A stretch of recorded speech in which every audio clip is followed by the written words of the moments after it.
Hum. Hum. Hum. Hum. Hum. Hum. Hum. Hum. Hum. Hum. Hum. Hum. Hum. This was an all-out attack from dozens of nascent soul stage cultivators. Although their divine sense was restricted within the defense formation and their nascent soul hand magic arts could not be used, this attack was still far beyond what a mid-nascent soul stage cultivator could withstand. Even a late nascent soul stage cultivator like Hua Dezhenren could avoid the attack temporarily before attacking again. Unfortunately, they are facing Xiao Hua.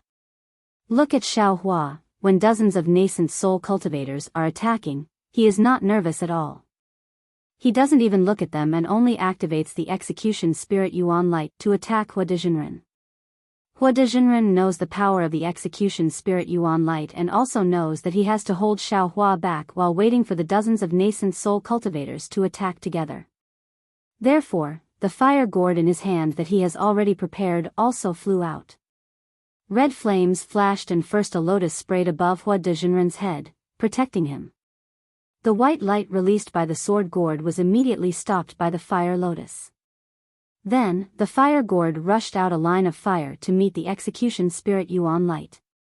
Although he has made so many preparations, Hua Dezhenren's heart is still uneasy.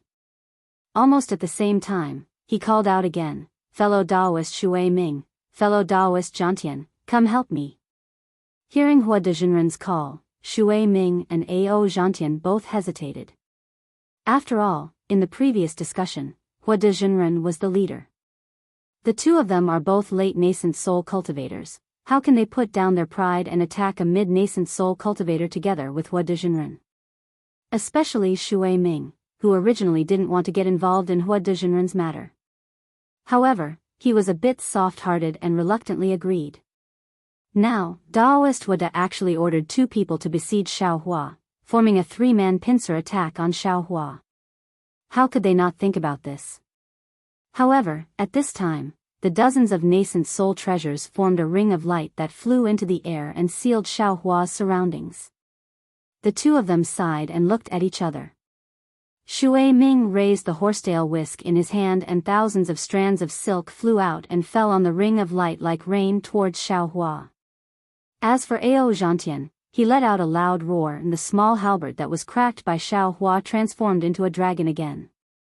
It roared and flew towards Xiao Hua from another direction. The two of them had the intention of watching the show and blindly joining in. However, they didn't expect that such an unintentional action would decide their fate. Pa pa pa. Violent sounds rang out. Under the powerful sealing force, the spirit execution vital light and the flame strands of the fire gourd were suppressed. However, their movements were still not small. The dozens of nascent soul treasures were only a few dozen feet away from Xiao Hua. Even a cultivator of the 5th grade of nascent soul wouldn't be able to survive if struck by these treasures. A sinister smile appeared on Hua Dezhenren's face. He quickly changed the hand seals in his hand and a streak of flame shot into the fire gourd. The fire gourd's flame dimmed and the strands of flame retreated. The spirit execution vital light took advantage of the situation and slashed towards Hua Dezhenren. Rumble. At this critical moment, a golden light flashed above Xiao Hua's head. Then, a similar ring of heavenly lightning flashed. A faint 5-colored aura was born from the void. Moreover, outside of the heavenly lightning, one could see the traces of a majestic pillar of energy. Ru. Hua Dezhenren involuntarily cried out. Then, a thunderous sound shook the entire space. Rumble, rumble. Countless waves of energy surged. All kinds of splendor splashed out. All kinds of miserable screams rang out incessantly. Even Xiao Hua's own face was flushed with a red glow. Xiao Hua actually used his bare hands to destroy dozens of nascent soul cultivators' natal magic treasures. Fellow Daoist Long Mai. Xiao Hua couldn't help but groan. You, Xiao Hua said, you, a few times and didn't dare to say anything else. He hurriedly urged his cultivation technique to stabilize his qi and blood. Fellow Taoist, I'm sorry, I didn't think that I's nascent soul would be so weak. It's not even as good as I's meridian shadow. Long Mai Xiaohua cried out in embarrassment. Sensing his own nascent soul's dispirited state, Xiaohua was speechless. How could a cultivator consume magic power like this? Using a nascent soul to deal with dozens of cultivators' magic treasures with bare hands? This was a method to kill 1,000 enemies but lose 800 of your own men. Let's go back first. Let the nascent soul rest for a while. Xiaohua couldn't blame Long Mai Xiaohua. Fortunately, his dantian was nourished by the 5 qi thunder. It wouldn't take too long for his nascent soul to recover. He ordered. Just as he raised his head, he heard Hua de Jinren excitedly shout, "This old man's guess was right. Xiaohua, your Confucian cultivation has finally revealed itself again. Collect." Following Hua de Jinren's shout, the previously condensed magic power rushed into the fire gourd. The fire gourd emitted a dazzling brilliance and expanded to several feet in size. Within that brilliance, there was a faint image of a small infant. Then, with a boom, a small hand reached out from the fire gourd. Following the fire thread from before, it fell into the soul execution vital light. The soul execution vital light was instantly extinguished.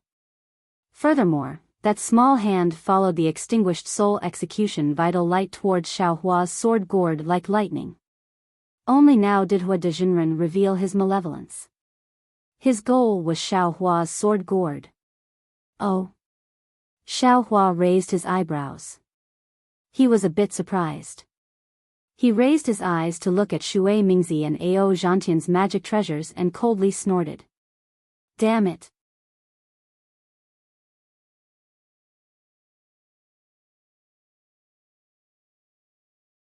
Chapter 36-26. As soon as he finished speaking, Xiaohua waved his hand. Buzz. The seal of overturning the sea rushed out of the space and let out a rumbling sound. The jade talismans appeared around the seal. Go. Following Xiaohua's shout, the seal of overturning the ocean turned into 100 feet in size. It activated layers of illusions and smashed towards Shui Mingzi's horsetail whisk as if it could topple mountains and overturn seas. At the same time, Xiaohua waved his Taoist robe, and it looked as if it was released from his sleeves. A dark demonic aura rushed out, and the divine power centipede charged towards Shui Mingzi in midair with its fangs bared and claws brandished. As the seal of turning the sea left his hand, Xiaohua's body flew and raised the wishful staff with both hands. Grow, grow, grow. Following Xiaohua's angry shout, the staff became 100 feet long and rushed towards Ao Zhantian's dragon halberd. Seeing that Xiaohua ignored him and only fought the other 2 nascent soul cultivators, Taoist Hua De was ecstatic. He had long been drooling over Xiaohua's soul-slaying light. Otherwise, he would not have attracted so many cultivators to attack Xiaohua. Seeing that the fire gourd's hand was about to land on the sword gourd, Taoist Hua De suddenly had a bad feeling. How could Xiaohua ignore it? This was too strange. Sure enough, at the same time Xiaohua waved the wishful staff, Xiaohua very strangely turned his head and opened his mouth to chant. Thousands of hammers chiseled deep into the mountains. Just as Xiaohua chanted the first sentence, Taoist Hua De's body was immediately surrounded by a large number of pillars of qi. These pillars of qi were like thousands of hammers and chisels that rushed towards Taoist Hua De. Immediately, Taoist Hua De's body was covered in golden light. This qi was even more powerful than ordinary magic treasures. How is this possible? Taoist Hua De was dumbfounded. He hurriedly used his magic power to block the qi pillars. However, just as his magic power surged, his internal organs were inexplicably attacked. It was as if the qi pillars had also appeared in his body. Raging flames burn like nothing. Xiaohua immediately chanted the second sentence. Boom. A flame suddenly appeared in Hua De Taoist's heart and lungs. The moment this flame appeared, it became a prairie fire that attacked Hua de Daoist's internal organs. In the blink of an eye, Hua de Daoist's entire body was covered in flames.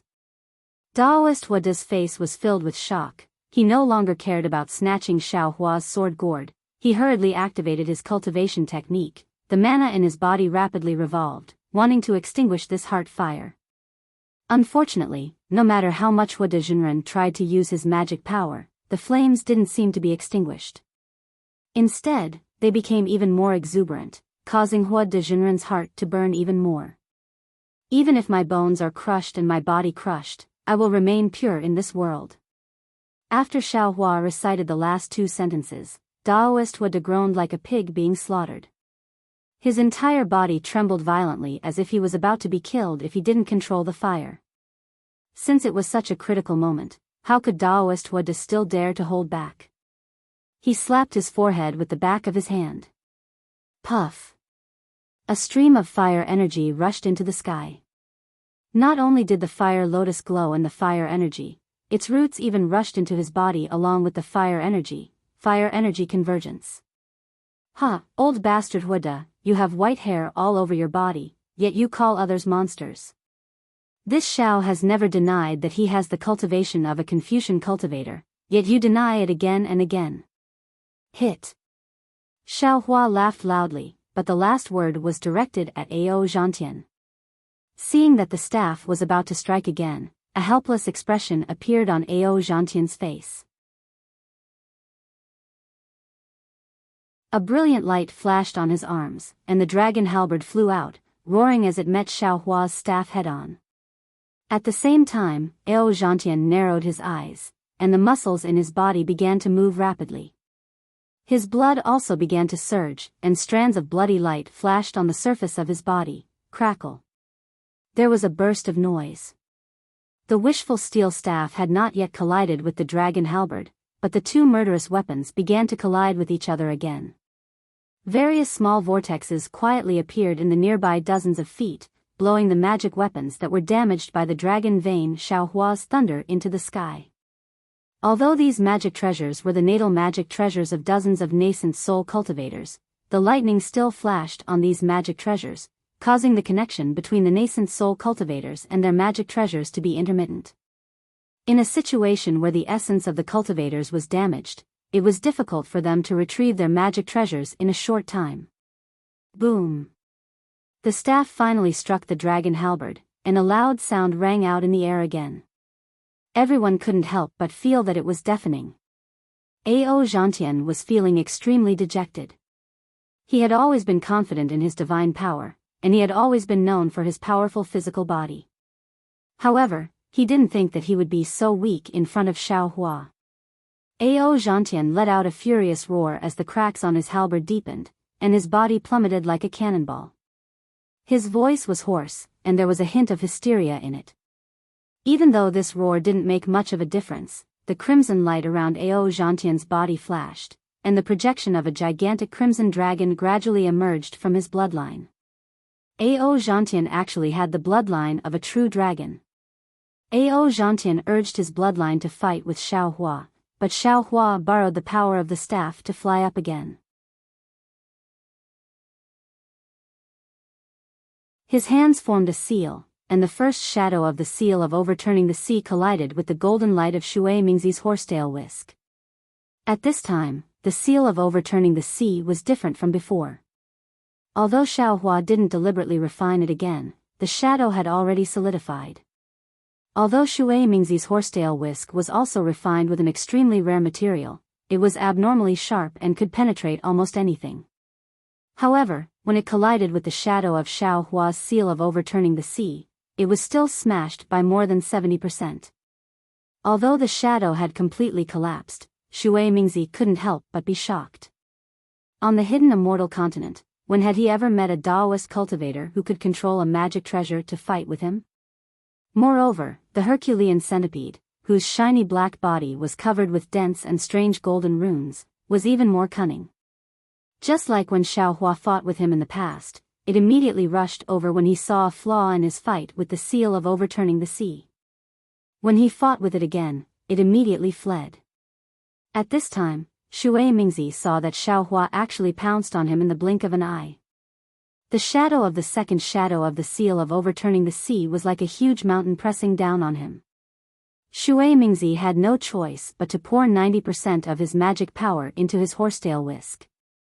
The horsetail whisk emitted a golden light, and thousands of horsetail whisk turned into thousands of sword lights that pierced towards the seal of overturning the sea. Of course, among these thousands of sword lights, he also left some to stab towards the Herculean centipede in the distance that seemed to be attacking him together with Xiaohua. Puff, puff, puff. Although Xiaohua's seal of overturning the sea was powerful, it was, after all, a shadow. Under these thousands of golden sword lights, it was pierced full of holes. Moreover, these sword lights didn't lose their momentum and actually rushed towards the main body of the seal of overturning the sea. Crack. Crack. Similarly, when the attack of the seal of overturning the sea was blocked, the Herculean centipede immediately stopped.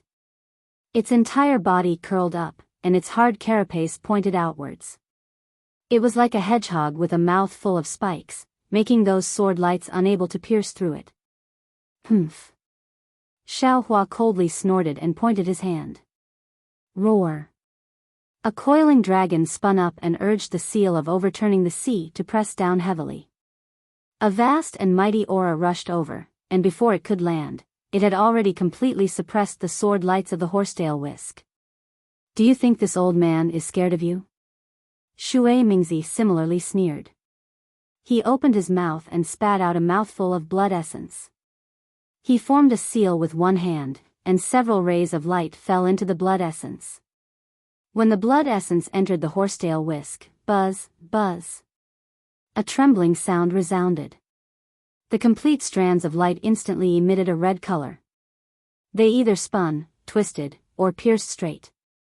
They forcibly pierced through the brilliance and pearls around the seal of overturning the sea and blocked the momentum of the seal of overturning the sea. However, at this moment, Xiaohua once again shocked Shui Mingzi. Xiaohua actually abandoned the seal of overturning the sea at this crucial moment. A whirlwind rolled up around his body, and in the blink of an eye, he once again pounced towards Daoist Wada. In the blink of an eye, Daoist Wada had just used the fire essence to block Xiaohua's Confucian fire attack, and before he could use the fire gourd to collect the sword gourd, Xiaohua suddenly turned into a gust of wind and arrived in front of him. This truly frightened Daoist Wada.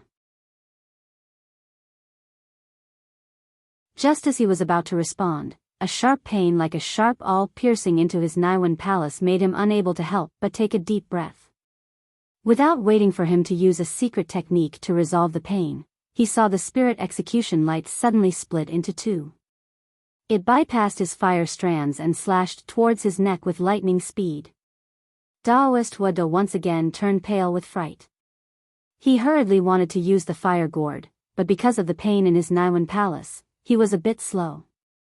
Poof.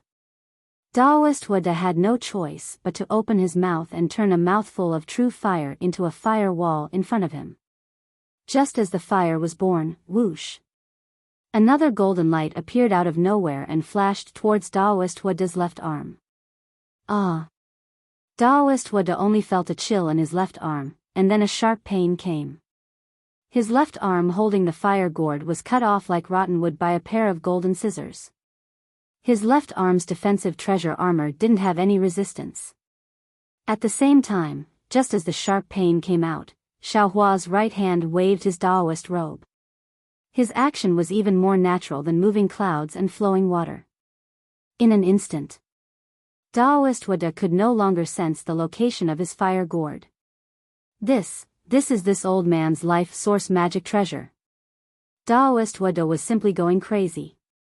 He schemed against Xiaohua's sword gourd, but he didn't think that Xiaohua was also scheming against his fire gourd. He hadn't even touched the sword gourd's hair, but Xiaohua's series of attacks had already caused him to lose the rice used to steal the chicken. Poof. Looking at Xiaohua again, he simply took advantage of Daoist Wada and didn't wait for Daoist Wada to come to his senses. He opened his mouth and several sword lights pierced towards Daoist Wada's heart. Suddenly, an indescribable palpitation appeared in Daoist Wada's heart. Ah! Daoist Wada couldn't help but exclaim, but just as he exclaimed, another sharp awl pierced into his Naiwan palace. How was this a fight? It was simply a one-sided slaughter. Daoist Wada couldn't imagine that Xiaohua's Daoist cultivation realm was lower than his, but his strength was actually far beyond his own. Moreover, Xiaohua's Confucian cultivation strength was even higher than his. At this time, Xiaohua wasn't fighting alone, but a Daoist cultivator, a Confucian cultivator was fighting.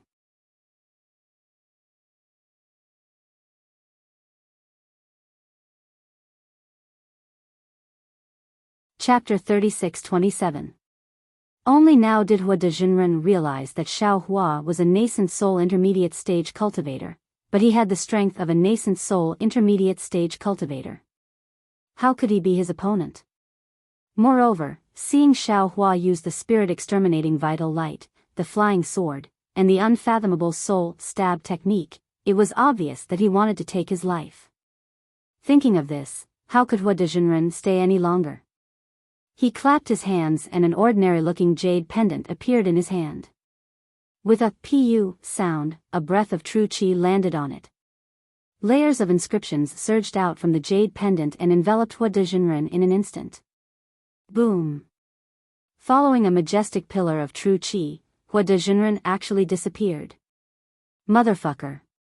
Xiaohua was a little depressed. He understood that this was the escape technique that Hua Dezhenren had obtained from the Star Lord Palace. He could only watch helplessly as Hua Dezhenren escaped from the Star Lord Palace. Xiaohua hesitated for a moment, wondering if he should use his illusion breaker eye. At this time, he heard a wang wang sound of air friction. Ao. Then there was the sound of a dragon's roar. Xiaohua stowed away his sword gourd and soaring dragon shears before turning around with a cold expression. A crimson dragon that was close to 1,000 feet in length appeared above Ao Zhantian's head. It opened its sinister maw and pounced toward Xiaohua. An aura comparable to that of the soul separation stage and an aura that made all the cultivators tremble uncontrollably surged through the air. Oh! A true bloodline? This was the first true bloodline Dharma body that Xiaohua had seen on the hidden immortal continent. Xiaohua's eyes flashed with a strange light. It's a pity that my phoenix Dharma body is not here. Otherwise, I'll let it fight with you. Xiaohua snorted coldly. Golden light flashed around his body, and the heavenly laws embodiment technique was activated as well. His transcendence golden body also appeared. In just a moment, a transcendence golden body that was close to 1,000 feet tall stood in midair like a demon god. Not only were the nascent soul cultivators dumbfounded, even Shui Mingzi was dumbfounded.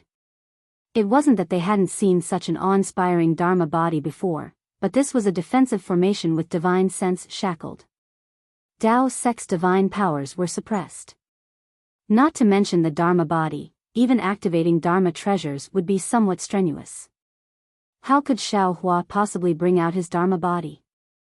Ao Zhantian's bloodline could be attributed to his true bloodline, but Xiaohua? Who had ever seen such a golden bloodline? Eat this Zhao's staff. Xiaohua roared and waved the wishful steel staff in his hand. At first, the wishful steel staff was still a few dozen feet in size, but when it hit the top of the blood dragon's head, it was already a few hundred feet in size and a few dozen feet in thickness. Woo! The wishful staff fell with a gust of wind. The blood dragon's eyes were crimson red, and an old voice spoke with Ao Zhantian's tone. This old man has never seen a magic treasure that can injure a bloodline Dharma body. Stop dreaming. Today, I'll show you how powerful this old man is. Let this old man have a taste of your flesh and blood. Ha ha ha. This voice reverberated throughout the entire space. The blood dragon opened its mouth, and the blood dragon's breath turned into a giant pillar. The blood dragon also pounced over, obviously wanting to dive into Xiaohua's body and devour his flesh and blood. Xiaohua's eyes flashed, and he tilted his head slightly. He pointed his finger, not at the blood dragon, but at the seal of overturning the sea above Shui Mingzi's head. The seal of overturning the sea expanded again, and it was a full 500 feet in size. Shui Mingzi had no choice but to use his magic power to block it with his horsetail whisk. As for the divine power centipede, it seemed to understand Xiao Hua's intention. Suddenly, its entire body expanded, and the two antennae in front of its head trembled rapidly, cutting towards Shui Mingzi's back. Ao. Seeing that Xiao Hua was still distracted, the blood dragon couldn't help but roar, and its speed increased again. However, Xiao Hua didn't seem to panic. He calmly waved the wishful steel staff, and it landed on the blood dragon's breath. Pooh. It was abnormally dull, but the dull sound seemed to have knocked on Ao Zhantian's heart. The almost invisible blood dragon's breath was smashed into pieces by the wishful steel staff. That wasn't all. Ao Zhantian was still stunned by what happened next. The blood dragon's breath disappeared with the wishful steel staff, and the wishful steel staff didn't stop for too long. It passed through space and landed on the blood dragon's head with a loud bang. Ao Zhantian's arrogance was finally broken today. The blood shadow Dharma body, which he thought was impossible to injure, was like an ordinary demonic beast under the wishful steel staff. Boom! A loud sound rang out, and Ao Zhantian felt as if a mountain was pressing down on him. It was more direct than being hit by any magic treasure or spell. Pooh! Ao Zhantian spat out a mouthful of blood essence, and his entire body was oozing with blood. Moreover, an indescribable blush immediately spread all over his face. Roar! The blood dragon's blood-curdling screams resounded throughout the entire defensive formation. The blood dragon's body started to collapse from its head down to its tail. Ao Zhantian's eyes flashed with desperation, and he stubbornly patted his head. A blood-red nascent soul appeared in midair.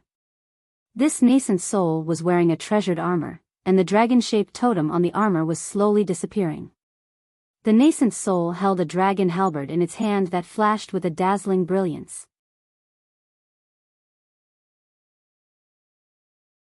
However, as soon as the nascent soul appeared, it was immediately shocked. Its two eyes looked left and right cautiously. At this time, it saw two beams of spirit-punishing vital light fall from the sky. They were about 100 feet away from the nascent soul, but they didn't shoot out. You. Ao Zhantian naturally didn't care too much about the spirit-punishing vital light, but under the fierce flames of the spirit-punishing vital light, a faint sense of desolation arose in his heart. The nascent soul opened its small mouth and whispered a few words. Xiao Hua had intended to kill to establish his might. However, when he saw Ao Zhantian's nascent soul appear, he immediately remembered that this was the defensive formation of the Star Lord Palace. Although he would be happy to kill Ao Zhantian's nascent soul would fall into the defensive formation. Wasn't he helping the Star Lord Palace? Thus, he controlled the spirit-punishing vital light to stop above Ao Zhantian's head and said coldly, Ao Zhantian, do you want to live or die? So what if I want to live or die? The blood shadow Dharma body above Ao Zhantian's head could no longer take shape. It slowly turned into a bubble and fell into his body. Ao Zhantian looked at Shui Mingzi in the distance. He was actually blocked by Xiao Hua's demonic pet, and Xiao Hua's overturning sea seal was able to block Shui Mingzi's horsetail whisk. Xiao Hua said indifferently, if I want to die, I'll kill you right now. In order to not leave a nascent soul for the Star Lord Palace, I'll kill your nascent soul as well. You.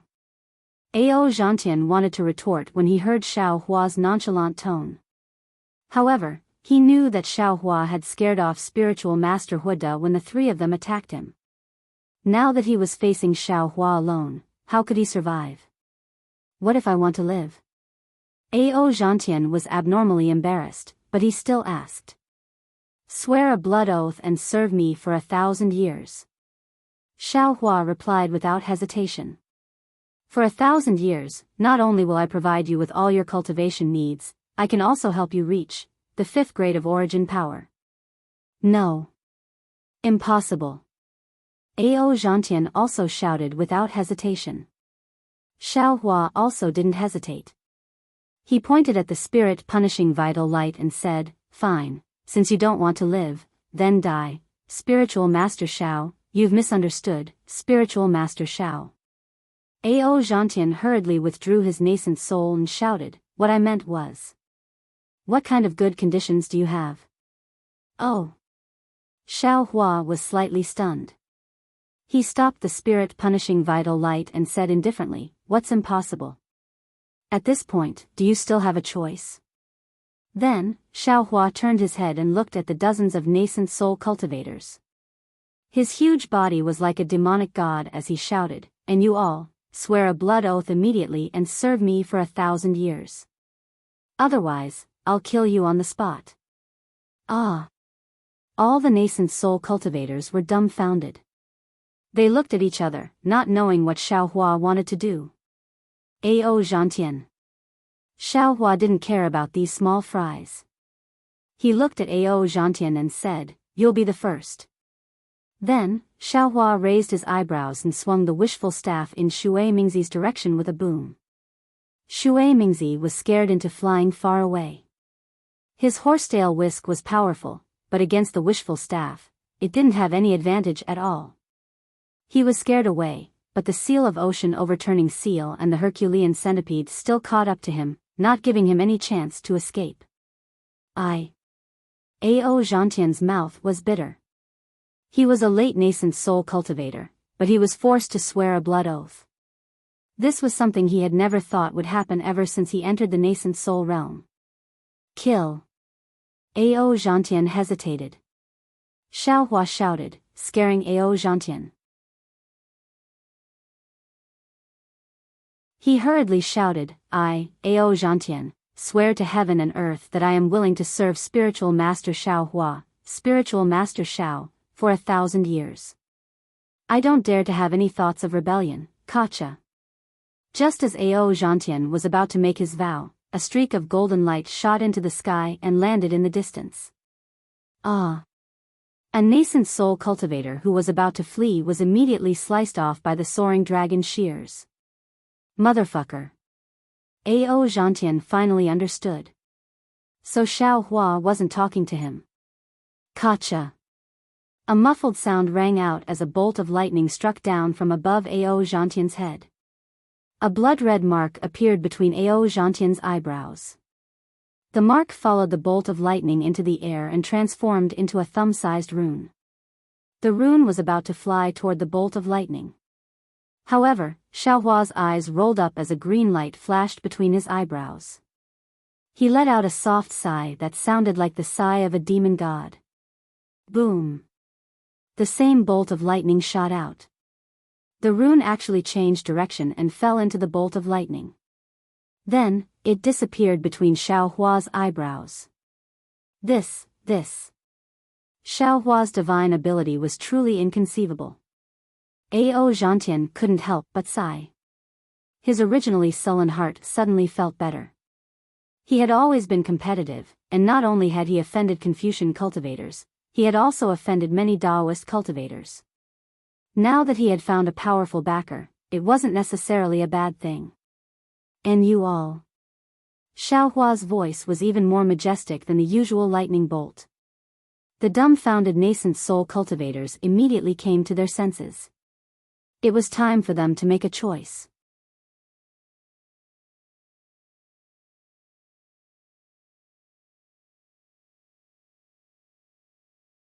Chapter 36-28.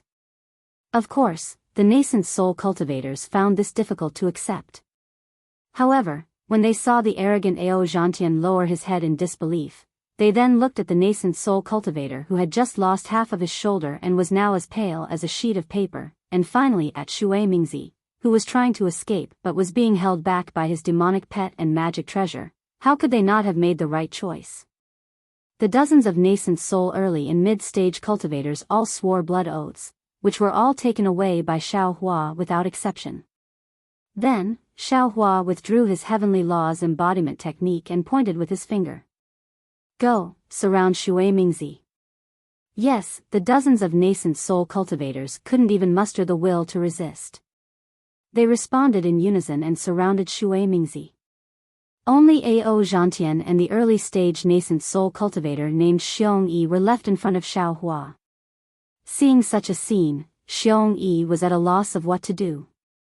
He didn't know whether to leave or stay. His eyes slightly turned as he looked at Xiao Hua. Xiong Yi, you can leave now. Xiao Hua ordered. Yes, thank you, Senior. Xiong Yi came to his senses and hesitated. He bowed and flew into the distance. Ao Zhantian said indifferently, Daoist Xiao, although I swore a blood oath to follow your orders, if you don't respect me, I would rather self-detonate then. Can you still self-detonate now? Xiao Hua replied even more indifferently than Ao Zhantian. Ao Zhantian's expression changed greatly. However, Xiao Hua quickly added, of course, fellow Daoist, don't worry. I am not like that old bastard Huada. You will know my character in the future. All right. What else could Ao Zhantian say at this point? He looked at Shui Mingzi, who was surrounded by the nascent soul cultivators, and said in a low voice, this Shui Mingzi has some background. If you can subdue him, it will be of great benefit to you. Oh. Xiao Hua raised his eyebrows and nodded. Brother Ao, don't worry. In the Yaotai Mountain, he will either fall into the hands of the Star Lord Palace or me. I believe he will make his own decision. All right, I'll accompany you. Ao Zhantian said in a low voice. He was naturally unwilling to let Shui Mingzi escape after falling into Xiao Hua's hands. By the time Xiao Hua and Ao Zhantian arrived at the scene, Shui Mingzi had already put away his horsetail whisk and was hovering in midair. The seal of overturning the sea had already enveloped him from afar, and the divine power centipede had already activated its demonic qi to fly close to him. Shui Mingzi. Ao Zhantian looked at the helpless expression on Shui Mingzi's face and said, this old man won't say anything else.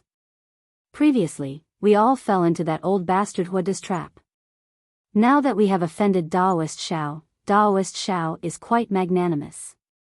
He doesn't want our lives, but he wants us to serve him for 1,000 years. I know. Without waiting for Ao Zhantian to finish, Shui Mingzi waved his sleeves and said, since I've made my choice, I won't regret it. However, this old man doesn't quite believe what Daoist Xiao said just now. Yes. Without waiting for Ao Zhantian to speak, Xiao Hua waved his hand and threw a jade box to Shui Mingzi. He said proudly, take a look at this first. This is. Shui Mingzi was a little stunned. He picked up the jade box with a strange expression. When he opened the jade box, he saw a golden light flashing inside. It was a 10,000-year-old human essence. He was stunned for a long while before he came back to his senses. He hurriedly closed the jade box and said, I'm willing to serve Daoist Xiao Hua for 1,000 years, all right. Xiao Hua accepted Shui Mingzi's blood oath. Seeing that Shui Mingzi was about to return the jade box to him, he said with a smile, I'll bestow this item to you. No, no way. Shui Mingzi's mouth fell open. He couldn't believe his ears. Daoist Xiao, this item, I told you to take it, so take it. Xiao Hua was displeased. He took out another jade box and threw it to Ao Zhantian. I just happened to get some. Take it as a greeting gift. Ao Zhantian had been curious for a long time. He took the jade box and hurriedly opened it to take a look. His eyes flashed with astonishment. He didn't stand on ceremony and hurriedly accepted the jade box. He bowed and said, Daoist Zhao's fortune is truly beyond our reach. We've searched several spell formations, but we couldn't find any useful ones. I didn't expect Daoist Xiao to obtain such a bountiful harvest in such a short period of time. I thank Daoist Xiao for his generous gift. You're welcome. Xiao Hua waved his hand. I don't have many of these items. You've all gotten a bargain. Thank you, Daoist Xiao. Seeing that Ao Zhantian accepted the jade box, Shui Mingzi hurriedly hid it away. You all have your own rewards. Xiao Hua looked at the curious nascent soul cultivators and said with an indifferent expression, however, I can only bestow them to you after the Jadestage meeting. Thank you, Senior. Why did a group of nascent soul cultivators come to Jadestage Mountain? Wasn't it to obtain some rewards? Since Xiao Hua had a treasure that even nascent soul late-stage cultivators liked, what was 1,000 years of service to him? Xiao Hua kept the seal of overturning the sea. The Herculean centipede bared its fangs and brandished its claws beside Xiao Hua, as if it was showing off. When Xiao Hua opened his Daoist robe, it obediently flew back into it. Daoist Xiao. Your demonic pet is truly powerful. If you refine it for another 100 years, I'm afraid it'll be able to compete with an upper 4th grade essence force cultivator. Shui Mingzi couldn't help but exclaim. Xiao Hua smiled and replied, how would I have the time to refine it? Let it cultivate by itself.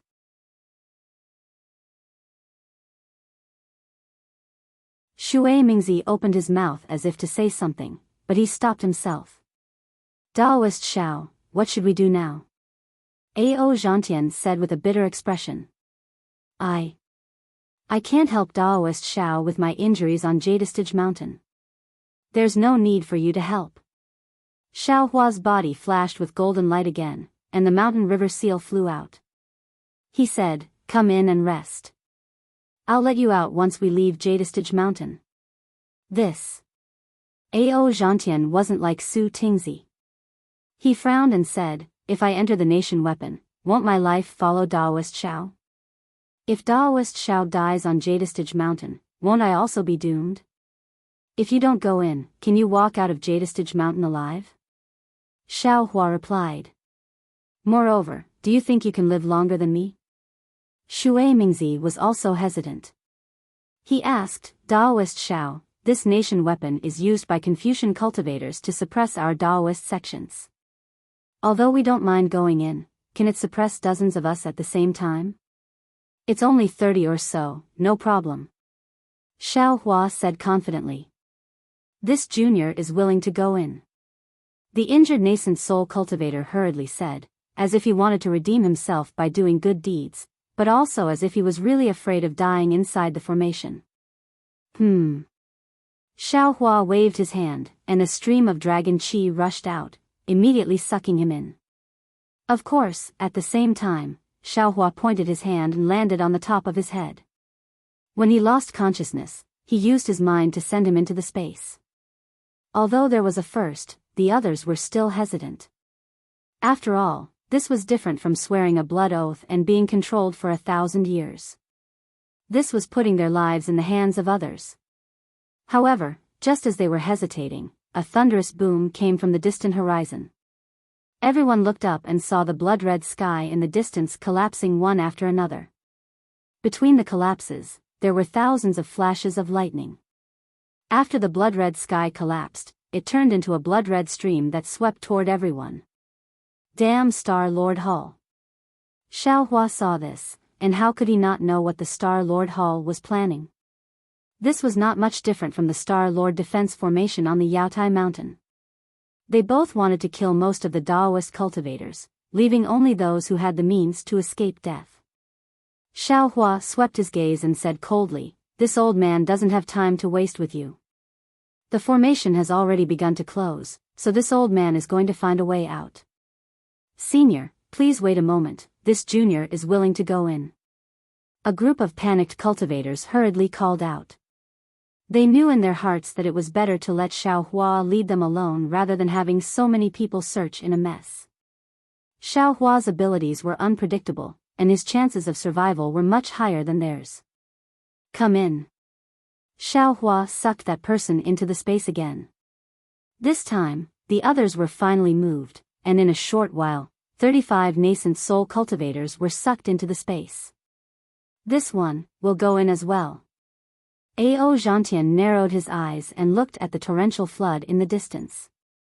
His eyes were filled with helplessness, and he looked at Shui Mingzi. How could Shui Mingzi let Xiao Hua suspect him? Naturally, He tactfully said, "No problem, this old man is afraid that this old man is powerless to escape from this collapsed formation, so I can only accompany fellow Daoist Ao. I'll have to trouble Daoist Xiao for everything. Please." Xiao Hua was overjoyed when he saw the two late nascent soul cultivators enter the trap. As he spoke, 2 streams of dragon qi swept the two into the space. After entering Xiao Hua's space, not to mention nascent soul cultivators, even spirit-severing cultivators were nothing but food for him. After sucking in dozens of nascent soul cultivators, Xiao Hua didn't have time to raise his head to the sky and laugh. His figure immediately floated up and flew in the opposite direction of the collapsed formation. It was as if the entire space had collapsed. Xiao Hua had only flown for a short while when intense thunderclaps flashed in all directions. All kinds of bloody light flourished, and the aura of destruction became increasingly powerful. "Senior, save me." In front of Xiao Hua's right hand, the cultivator named Xiong Yi was in an extremely sorry state. His Daoist robe was askew, and his hair was also disheveled. A small flying shuttle flickered under his feet as he rushed toward Xiao Hua. Looking behind Xiong Yi, the bloody red torrential flood created a wave of over 10 meters tall, covering the sky and covering the earth as it chased after him. Xiao Hua frowned and a whirlwind appeared under his feet. His figure turned into a gust of wind as he swept in front of Xiong Yi. With a wave of his hand, a golden light swept up Xiong Yi, and then he soared into the sky again. Just as Xiao Hua flew away, boom. In the place where Xiong Yi had just flown past, the space around him shattered. Lightning flashed and turned into a clear torrential flood. Xiao Hua still couldn't release his divine sense, but he had a feeling that this clear torrential flood was definitely not ordinary. He definitely couldn't touch even half a drop of it. "Many thanks, Senior." After being rescued by Xiao Hua, Xiong Yi felt like he was flying forward like lightning. He had temporarily escaped his predicament and hurriedly expressed his thanks.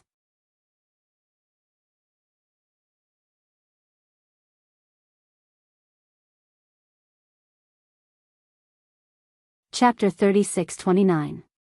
Hearing this, Xiao Hua withdrew his gaze and replied indifferently, "You're welcome." After he finished speaking, his heart skipped a beat and he asked, "Are there any other cultivators ahead?" "No." Xiong Yi answered honestly, "I've been flying for a long time and haven't seen any cultivators." "Oh." Hearing this, Xiao Hua thought for a moment and asked, How did you follow Hua Dezhenren?" Hearing Xiao Hua ask about the ambush, Xiong Yi didn't dare to hide anything and hurriedly told him the whole story. As Xiao Hua expected, Hua Dezhenren had the same plan as Xiao Hua. In addition to obtaining treasures in the Jade Pavilion Conference, he also wanted to win over a group of nascent soul cultivators. Therefore, long before the blood-red star streaked across the sky, there were already a dozen nascent soul cultivators gathered in the defensive formation of the Jade Mountain. Including Ao Zhantian and Shui Mingzi, there were already more than 30 cultivators in the defensive formation of the Sand Island. Daoist Hua De seemed to have heard of the famous mother-child spirit fruit in the Sand Continent, so he was able to find it before Xiao Hua. Unfortunately, Fairy Jing beat him to it, so Daoist Hua De and the others were left empty-handed. Just as Ao Zhantian had said, they had searched for a long time, but to no avail. When the ominous star appeared, dozens of cultivators were sucked into the blood-red light. When they reappeared, they found that apart from a few people who disappeared, most of them were still together. Therefore, Hua Dezhenren immediately discussed with Ao Zhantian and Shui Mingzi to besiege Xiao Hua. Xiong Yi didn't know what the three of them discussed. Xiong Yi wanted to leave early, but he didn't dare to because of Hua Dezhenren's fierce reputation. In the end, Xiao Hua defeated these cultivators in one fell swoop. "So, you didn't see Fairy Jing and Daoist Yuan Qing?" Xiao Hua asked. Xiong Yi nodded, "Yes, the female cultivator who got the Ren Jing and the male cultivator who was with you didn't appear here. So, this is only a point of the defensive formation. It's not the whole formation." Xiao Hua instantly thought of the space he appeared in before. There were no cultivators inside. Xiong Yi hurriedly shouted, yes, yes, that's right. I thought about it for a long time. This must be the only place that collapsed. As long as we find the way out, we can escape. I understand. If that's the case, I have a 60% chance of escaping. Xiaohua's eyes narrowed as he looked into the distance and nodded. However, it's very inconvenient for this old man to bring you along. Senior, Junior is willing to work for Senior. Xiong Yi was used to Hua Dezhenren's face. Xiaohua's little tail had just been exposed, and he immediately agreed. That. In the end, Xiaohua was not as thick-skinned as Daoist Hua De. He said somewhat embarrassedly, Xiong Yi, you misunderstood. What I mean is, Senior, you misunderstood as well. Xiong Yi said with a smile, in fact, I came to the Yaotai meeting on one hand to get the rare treasure. On the other hand, I hope to find some useful people. After all, on the hidden Immortal continent, there are very few Confucian cultivators that we can trust. It's best to find a Taoist cultivator to help us. As for the third objective, if I can meet an expert like Senior, I don't mind submitting to you. To tell you the truth, I met a fellow cultivator in the late stage of the nascent soul stage in the early stages of the Jade Pavilion meeting. I chatted with him for a while. Although I didn't agree at that time, I already had a plan in mind. Grand Mist Ancestor? Xiaohua asked in a low voice after pondering for a while. Xiong Yi was startled, and then his expression changed slightly. He said somewhat unnaturally, could it be that Senior is also, Grand Mist Ancestor is Grand Mist Ancestor, I am Xiao.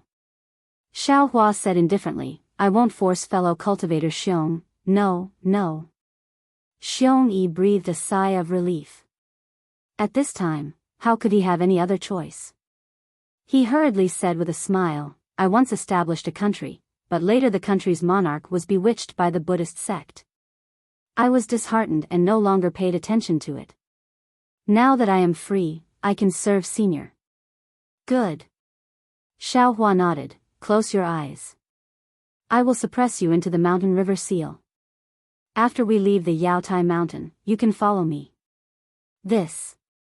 Xiong Yi naturally hesitated, but after a moment, he closed his eyes and said, I'll have to trouble Senior. Xiaohua didn't say anything and immediately put him back into the mountain and river seal. Then, he looked around. This place was similar to the void, so he had an inexplicable feeling of familiarity in his heart. After a short while, he found something strange. However, this strange thing seemed to be mobile. Before Xiaohua could fly over, it immediately disappeared. It was exactly the same as when Xiaohua mysteriously appeared in Hua De's encirclement. Whoosh! All of a sudden, around Xiaohua, several clear streams of blood red rushed out like a waterfall. Although those streams of water weren't large, wherever they went, the entire space collapsed. The streams rushed out in a strange way, and Xiaohua was caught unprepared. His figure flashed and dodged, but several drops of blood still splashed on his Daoist robe. Xiaohua did not care. This kind of clear stream was powerful, but under his protective golden light, how could a few drops of clear stream pose a threat to him? However, when those several drops of clear water fell, a sizzling sound rang out. The golden light protecting Xiaohua's body was actually annihilated in an instant, revealing an enormous flaw. The clear water actually seeped into the surface of Xiaohua's body. Ouch! Xiaohua was shocked that such a situation would occur due to his carelessness.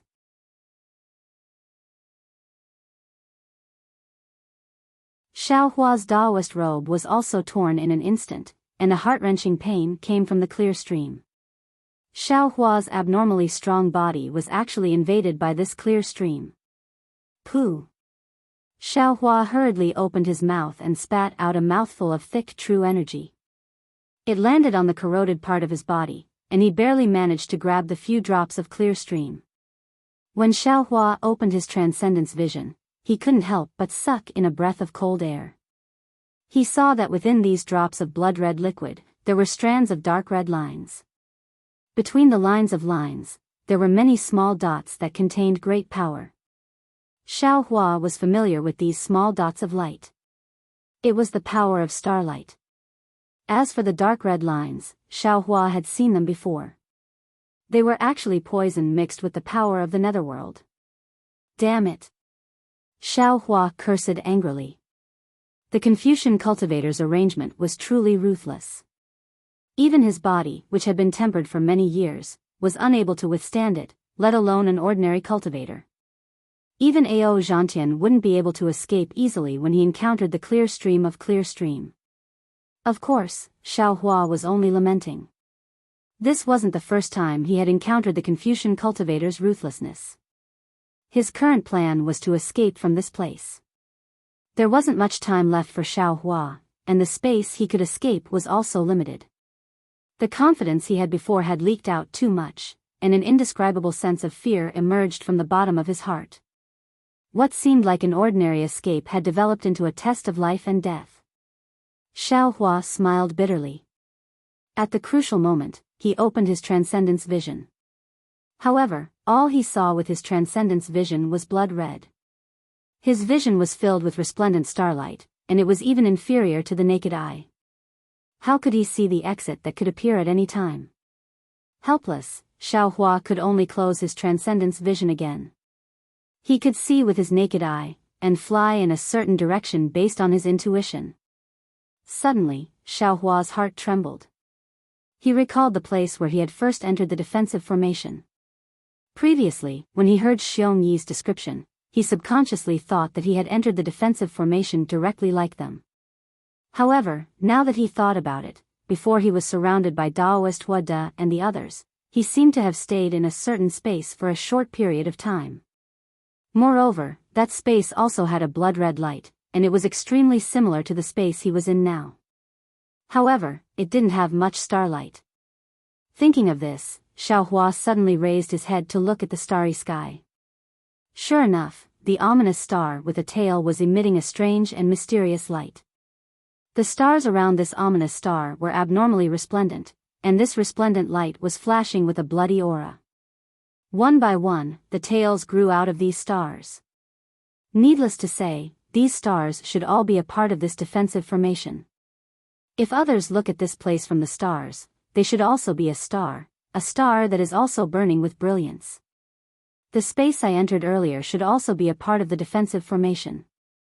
However, that part is between the stars, or perhaps it's the fault of the defensive formation. Xiao Hua suddenly realized. There. That's right, it's there. Since Xiao Hua understood, it was very easy for him to find the place he came out from. Looking at the sky, there was clearly no mark. Even if one's divine sense swept over, it would be impossible to find that place different from other places. However, Xiao Hua's eyes could see that it was the place he came from. Not good. Xiao Hua identified the direction and immediately cried out bitterly in his heart, because that place was already on the verge of the collapse of the defensive formation. The blood-red clear stream in the space would annihilate his only way out in a few moments. Xiao Hua activated the lightning escape technique without hesitation. Although the wind escape technique had the advantage in this short distance, Xiao Hua understood that his cultivation of the wind escape technique was far inferior to the lightning escape technique. At this time, if he used his full strength, there was still hope that he could arrive before the space collapsed. Rumble. Tens of thousands of tiny threads of lightning appeared on the surface of Xiao Hua's body. Xiao Hua turned into a bolt of lightning and rushed towards the exit of the defensive formation. However, Xiao Hua was already going all out. The nascent soul in his body was also rubbing its hands anxiously. Several bolts of lightning entered the void to help Xiao Hua, but the blood-red stream soared into the sky. As long as it fell, Xiao Hua's path of survival would be cut off. Although it was not certain that Xiao Hua would die, the chances were slim. Confucian cultivator Xiao Hua, quickly help me. At such a critical moment, Xiao Hua's heart suddenly brightened and he cried out in his mind. Little Sheng is coming. Confucian cultivator Xiao Hua waved his hands, opened his mouth, and recited, "Drums and thunder resound, swords and spears tremble in the wind and frost. For generals admonish, 10 generals start first."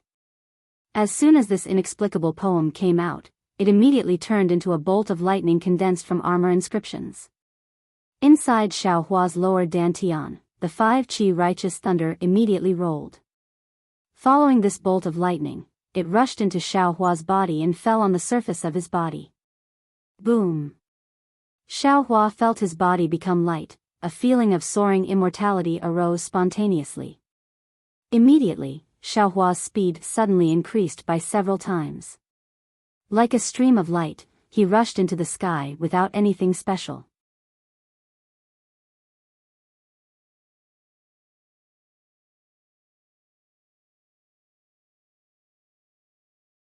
Chapter 36:30. What's especially strange is that Xiao Hua's entire body immediately disappears where he landed, only leaving behind faint lightning threads at the edge of the void. Those lightning threads only flashed for half a second before the bloody stream fell and all the lightning threads were torn apart. The space also shattered. Damn it, so close! A passageway like a pillar of light appeared in front of Xiao Hua. Without Xiao Hua activating the lightning escape technique, his entire body began to flow in the passageway. However, the pressure in the passageway was abnormal and there was also a rapid tearing force, causing his body to be pulled out of shape. Xiao Hua activated his magic power to resist, feeling extremely lucky in his heart. If I didn't use the 5 qi righteous thunder to activate the lightning escape technique, not only would it be impossible for my lightning escape technique to reach the realm of leaping thunder, it would also be impossible for me to break free from the defensive formation. Woo! Just as Xiao Hua changed his mind, the pillar of light disappeared again. Xiao Hua's body lightened and he looked around again. Sure enough, all around him was crimson red light, not a single star. Phew! Xiao Hua let out a long sigh of relief. Previously, he used all his strength to activate the lightning escape technique and forcefully rushed into the realm of leaping thunder 3 realms. His entire body showed a kind of fatigue, as if the realm of lightning escape technique's 3rd grade was far from what a Yuanian cultivator could control. However, just as Xiao Hua let out a sigh of relief, a gust of wind rolled up beside him and what he had experienced before happened again. Damn it, can't you let me breathe a sigh of relief? Xiao Hua sensed that his entire body was bound by a powerful force and knew that the fault in space didn't allow cultivators to stay. He couldn't help but smile bitterly and curse. Ah! When the force disappeared, Xiao Hua opened his eyes and saw everything in front of him clearly. He couldn't help but exclaim in a low voice, not to mention that Xiao Hua had just escaped from the wolf's den and entered the tiger's den. The embarrassed Wu Dejinren was forced to take out the jade pendant by Xiao Hua. He spat out a mouthful of true qi and layers of inscriptions gushed out from the jade pendant to cover him. Soon after, a pillar of true qi emerged from the void and carried Wu Dejinren into it and disappeared. When the pillar of true qi disappeared, Wu Dejinren's figure appeared above a layer of blood-red clouds. The blood-red clouds looked like cotton wool that covered the sky. There was no end to it at all. Above the clouds, there were groups of immortal soldiers in bright armor patrolling the area. As soon as Wu Dejinren revealed himself, he immediately attracted the attention of the nearby immortal soldiers. The leading immortal soldier held a sickle-like weapon in his hand and shouted, "Where did this cultivator come from? Is this a place where you can break in?" Cough, cough. Daoist Master Wu De coughed twice. He raised his eyes to look at this group of 3rd-grade origin energy immortal soldiers. Raising the jade pendant in his hand, he indifferently said, "This old man is a star general under Hall Master Kong. It is precisely on the Hall Master's orders to enter the Jade Pavilion meeting. Your humble servant greets Sir Star General." The captain's eyes lit up when he saw the jade pendant in Wu Dejinren's hand. He immediately became respectful and clasped his hands. "This is my duty. I hope Sir can forgive me." "Yes, I understand." Wu Dejinren put away the jade pendant. Raising his eyes to look all around, he asked, "If this old man is not mistaken, this place is Star Lord Well with Sprite Shangguan Yi Rant's jurisdiction?" quickly bring me to see Star Lord Shangguan Yiran. What Sir said is correct. This place is precisely General Well with Sprite's jurisdiction. That immortal soldier saw Hua de Junren was very familiar with the Jade Mountain range. His last doubts were all gone, and he hastily replied, however, General Well with Sprite has already perished inside the array. Now, General Wood Dragon is in charge. What? Sir Shangguan, he truly has fallen? Hua de Junren turned pale with fright, practically shouting in disbelief, Who has such magic energy? However, when he asked this, Hua de Junren suddenly thought of something and hastily shouted, Quickly bring me to see Sir Linghu. Quickly. That immortal soldier's face showed a difficult expression, and he said in a low voice, Sir Star General, your humble servant is here to patrol. Without Sir Star General's orders, I absolutely do not dare leave. Furthermore, my Wellwood Sprite Star Array brothers have only recently come into contact with Sir Linghu. Your servant does not dare. Impudent. Hua de Junren furiously roared, This old man has an important matter to report to Hall Master Kong. This is an urgent matter. If there is a delay, can you bear the responsibility? This. The immortal soldier hesitated and hastily asked, I wonder what Sir's important matter is. You are not qualified to know. Hua de Junren sneered, however, this old man can reveal a little. If this matter is not false, it should be related to the fall of General Wellwood Sprite. Good, sir, please follow your humble servant. When the immortal soldier heard that it was related to Shangguan Yiran's death, he did not dare to be negligent. He hastily ordered the rest of the immortal soldiers to continue patrolling. He took out a flying boat and placed it in the air. He invited Hua de Junren to board the flying boat, and he himself drove the flying boat to rush into the clouds. The flying boat produced clouds and carried the two of them to a place at lightning speed.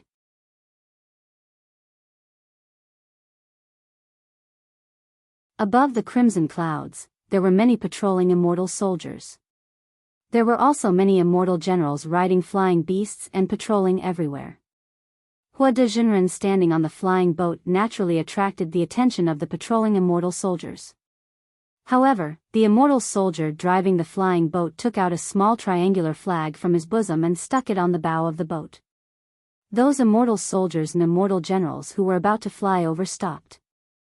After the time to drink a cup of tea, more and more soldiers and horses appeared in front of them. Moreover, there was a row of tents above the clouds. The immortal soldier did not dare to drive the flying boat again. He asked Hua de Junren to disembark from the flying boat and said with a smile, Sir, please wait a moment. This is the border between Wood Sprite Well and Wood Dragon Horn. This humble servant does not dare to cross. Sir Linghu should be in the barracks. This humble servant will send a message. After saying that, the immortal soldier pulled the triangular flag from the bow of the boat. He opened his mouth and a mouthful of true qi fell on the triangular flag. The small flag turned into a streamer of light and disappeared into the barracks.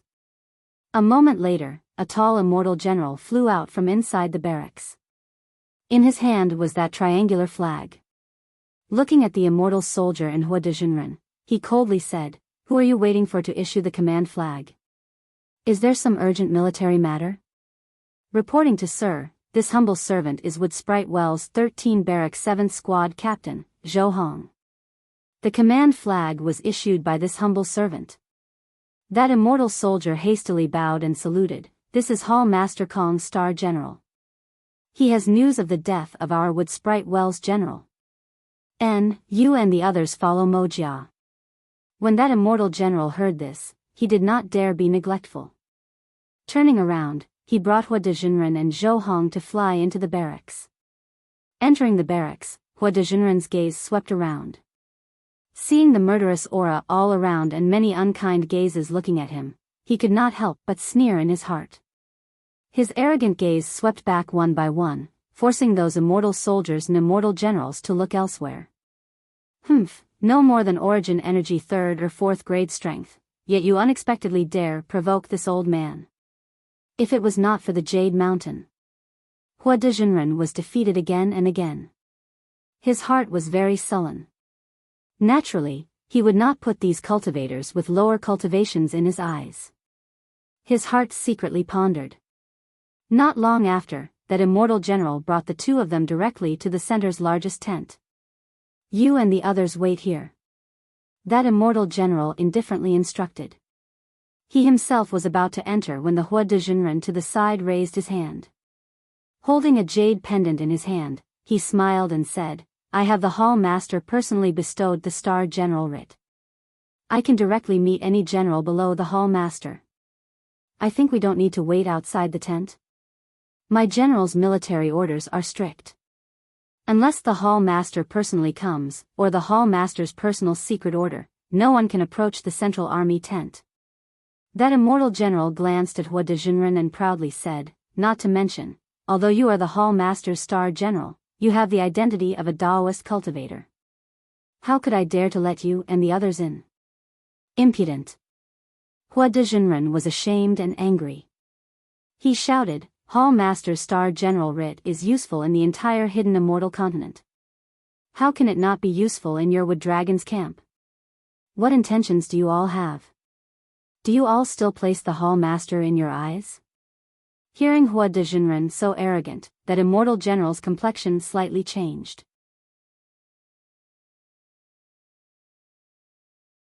Just as he was about to speak, a thunderclap suddenly sounded in his ear. Impudent, who dares to make a racket outside the Central Army tent? Where is the Minister of Justice? When that immortal general heard, his face showed respect. He said in a low voice, reporting to General, it was your servant who brought. Not waiting for that immortal general to finish speaking, Hua Dezhenren immediately put on a smiling face and raised his voice. Linghu Darren, your servant is the Hua De Star General under Hall Master Kong. Long time no see. Is General's style still the same? N? That voice was slightly surprised, but he saw the Central Army tent's tent door open. A 5 chi tall lean man wearing leather armor and holding a sword in his bosom walked out. Looking up and down, he coldly said, Hua De Star General? Is it you who is making a racket in front of the Central Army tent? Hua Dezhenren looked at that man, but he did not recognize him. He nodded and said, your servant is not making a racket, but your servant has the Hall Master's Star General command in his hand. Furthermore, your servant has information regarding Shangguan Darren's fall. Only ask you, is it you who is making a racket in front of the Central Army tent? That man interrupted Hua Dezhenren, coldly saying. Hua Dezhenren looked at the man's cold expression. He could only brace himself and say, correct, just now, it was your servant. According to the 4th article of the military order, those who make a racket in front of the Central Army tent without reason will be beheaded without pardon. That man recited word by word. Immediately, he raised the sword in his bosom.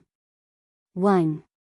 The sword emitted a cold light, and the sword hilt again gave birth to inscriptions. When these inscriptions rolled, an ice-cold killing intent rushed forth from the surrounding barracks. This killing intent made Hua Dezhenren have no choice but to shrink his neck. Clang! The sword in the man's hand let out a cry.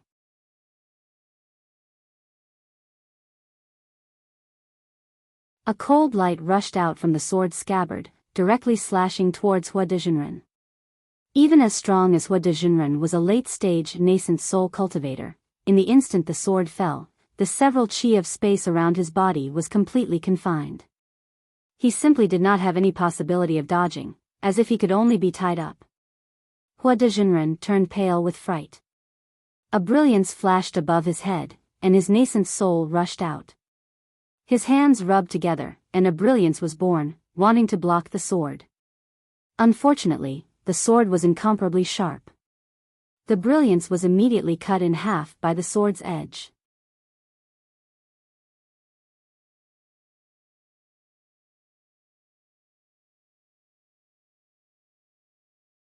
Chapter 36-31. Lord Linghu. Daoist Master Hua De's nascent soul shrieked. That voice carried a timid tone as he said, your humble servant has news of Lord Shangguan Yiran's fall. This is a major military matter. If you dare avenge a private grudge, delaying Lord Hall Master's matters, not to mention Lord Hall Master will not forgive you, even you 28 star lords will fall one by one. Stop. A shout came from inside the tent. That man's sword stopped in midair as if cast from iron. Although Taoist Master Huada's body could not budge, the cold sweat on his forehead was already dripping. Let them in. Following the dignified voice from inside the tent, the man put away his sword and retreated to the side. That immortal general raised his hand and said with a fake smile, "Star General Huada, please." Then, he threw the triangular banner to Zhou Hong and said, "You go in, too." Zhou Hong was very terrified. Taking the banner, he hastily saluted, "Your humble servant has been ordered by Lord Star General to send him here. Now, since Lord Wood Dragon wants to see Lord Star General, your humble servant should return to patrol. Did you not hear Lord say to let you all go in?" The immortal general coldly smiled and said, "Yes, Lord." Zhou Hong did not dare argue. Answering, he hastily lowered his head and followed Taoist Master Huada into the tent. That Taoist Master Huada originally had an untamed heart. Now, he suddenly hung in suspense. He was Kong Hongwu's Star General. Although his position could not compare to Star Lords like Jing Mushuan and Wood Dragon, his position in Star Lord Hall was somewhat aloof. Ordinarily, he did not need to have any dealings with these Star Lords. However, he had interacted with Jing Mushuan a few times and was considered familiar. He actually did not have any dealings with Wood Dragon. However, he had heard Jing Mushuan talk about the Wood Dragon. Therefore, he knew that the Wood Dragon was Kong Hongwu's confidant. Jing Mushuan hadn't said anything bad about the Wood Dragon. However, the disdain in her tone was very obvious. But as long as one was human, there would always be preconceived notions. Admittedly, Taoist Master Huada had never seen Wood Dragon before, but based on Jing Mushuan's words, he already had a somewhat bad impression of Wood Dragon. This time, he had heard that the Wood Dragon well had perished, and that the Wood Dragon horn had taken over. So, he couldn't help but feel a little indignant. Unfortunately, Taoist Master Huada hadn't even seen the Wood Dragon yet. So, the army outside the tent had already given him a show of strength. And, this had made him lose face. Moreover, he couldn't help but have a bad feeling in his heart when he heard that the Wood Dragon had given Zhou Hong money. Sure enough, when Huada Jinren entered the tent, he saw that the inside of the tent was very simple. Other than a jade table, there was a pot on it. There were a few ordinary-looking token arrows in it. It was the middle-aged scholar sitting behind the jade table. The Confucian scholar held an ancient book in his hand and was reading it with great interest. There was not a trace of any special aura around his body. Even his eyes that were staring at the ancient book in his hand that was holding the book, other than being especially long and slender, he was no different from an ordinary student. Huada Jinren did not dare to be negligent. He walked to the center of the tent, clasped his hands, and respectfully said, "General Jin Yuda greets General Linghu." Zhou Hong behind Taoist Master Huada hastily knelt down. His mouth trembled as he said in a low voice, Little Zhou Hong greets General." Who would have thought that Linghu Pyron wouldn't even respond? His eyes didn't even move away from the book. Taoist Master Huada awkwardly clasped his hands and stood there. He was somewhat at a loss. He admittedly had practiced for thousands of years. But, he was very clear in his heart that this Confucian scholar was not only older than him, but also stronger than him. Not to mention, there were many cultivators around the military camp who were on par with him. Therefore, he slightly clenched his teeth. He didn't withdraw his clasped hands and slightly bowed waist. Anyway, his etiquette was enough. He wasn't afraid of Linghu Pyron playing any tricks. In less than half a cup of tea's time, Linghu Pyron seemed to have finished reading a page. He naturally dipped his hand in some saliva and turned to the next page. At this time, he raised his eyelids. His pitch-black eyes swept past Taoist Master Huada. Then, his eyes fell on Zhou Hong. He faintly said, "Zhou Hong, do you know your crime?" "Ah. Little." "What crime did this little one commit?" Zhou Hong was baffled. He forgot to kowtow and hastily asked. "You didn't abide by military rules. You didn't patrol within your own defensive area. You rashly brought a Daoist disciple to my Hornwood Dragon Army's camp. Isn't this a great crime of colluding with the enemy?" "See. Sir." Zhou Hong was stunned. He looked at Linghu Pairan and then looked at Daoist Master Huada. He shouted, "Although this sir is a Daoist cultivator, but he holds the Hall Master's Star General Command tablet. This little one has already examined it. There is no mistake. Moreover, this sir has news about Sir Wellmushue's death. He wants to report to the Hall Master about an important matter. This little one didn't dare to delay. So, this little one sent this sir over. General Linghu, is there some misunderstanding here?" Daoist Master Huada also opened his mouth and said, "Although this general has never seen General, I can be acquainted with General Wellmushue. This is this General's Star General Command tablet. General, please take a look." Unfortunately, Linghu Pairan simply didn't pay attention to him. His gaze coldly swept past.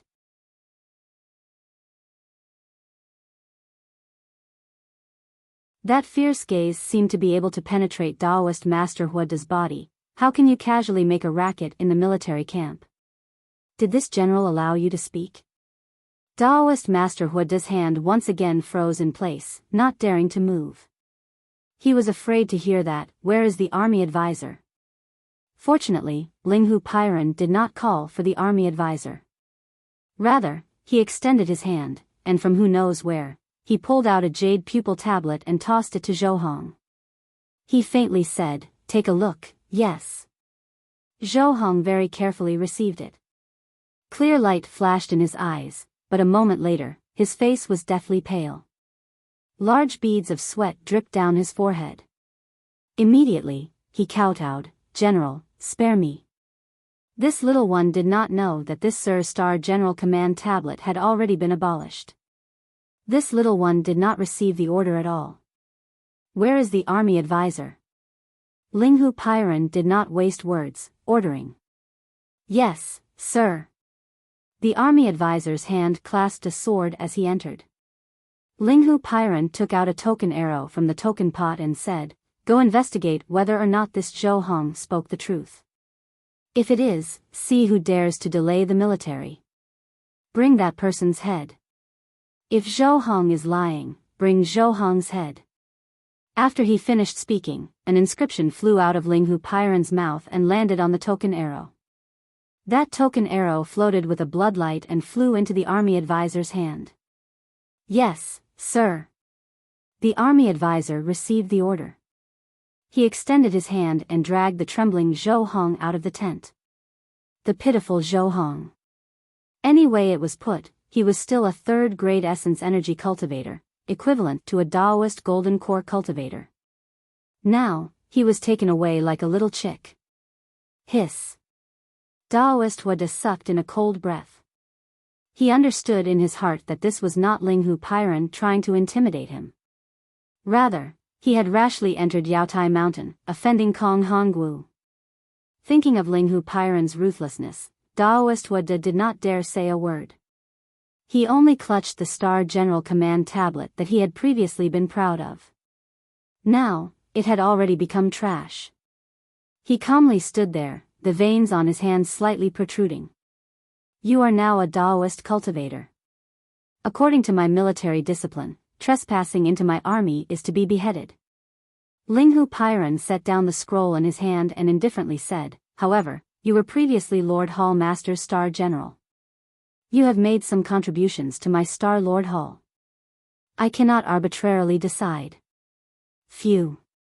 Hearing this, Daoist Huada's hanging heart immediately settled. The veins on his hand disappeared, and he hastily bowed, "Many thanks for General Linghu's tolerance." "Would Lord Hall Master?" Linghu Pairan rose and walked to the front of the command table. He fished out a diamond-shaped command tablet from his bosom and used his hand to pat the top of his head. Three-colored true chi bubbled forth, falling onto the command tablet.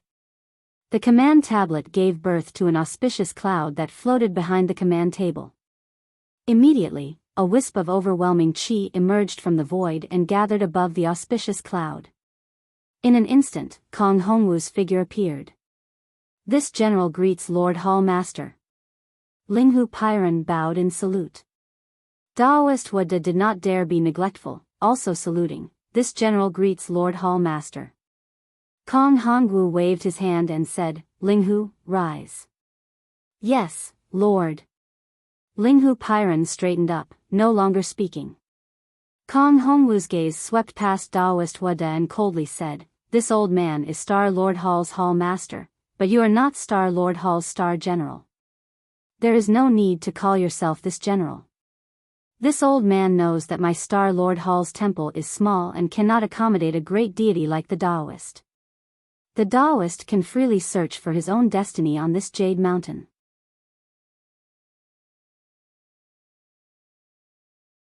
Lord Hall Master.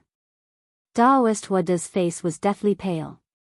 He said in a low voice, "This old man knows that he has disturbed Lord Hall Master's plans. This crime cannot be forgiven. This old man does not seek to obtain Lord Hall Master's forgiveness.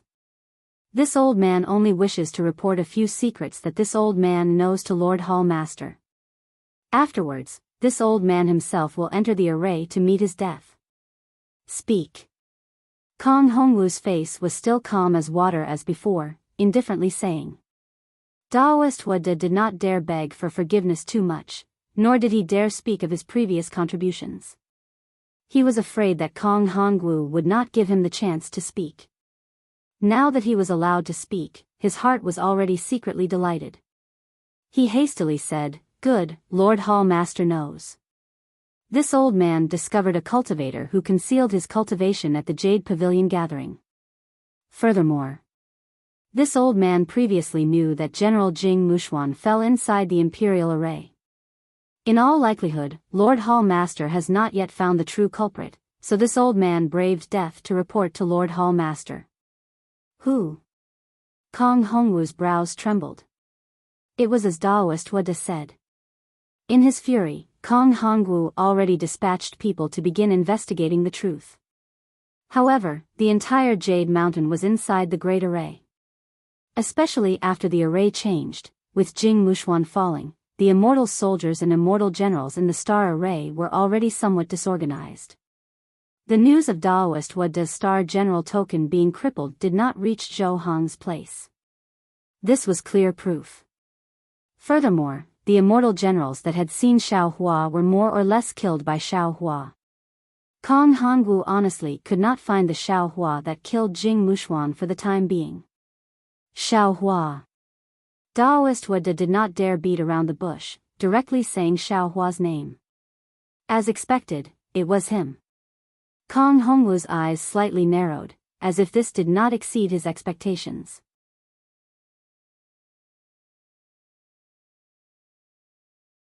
Furthermore, Linghu Pairan's brows rose, his eyes flashing with a strange light.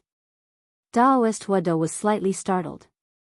This information was his final straw. Now, it seemed that it truly was a straw. He hastily shouted, "Lord Hall Master is wise. It is Xiao Hua."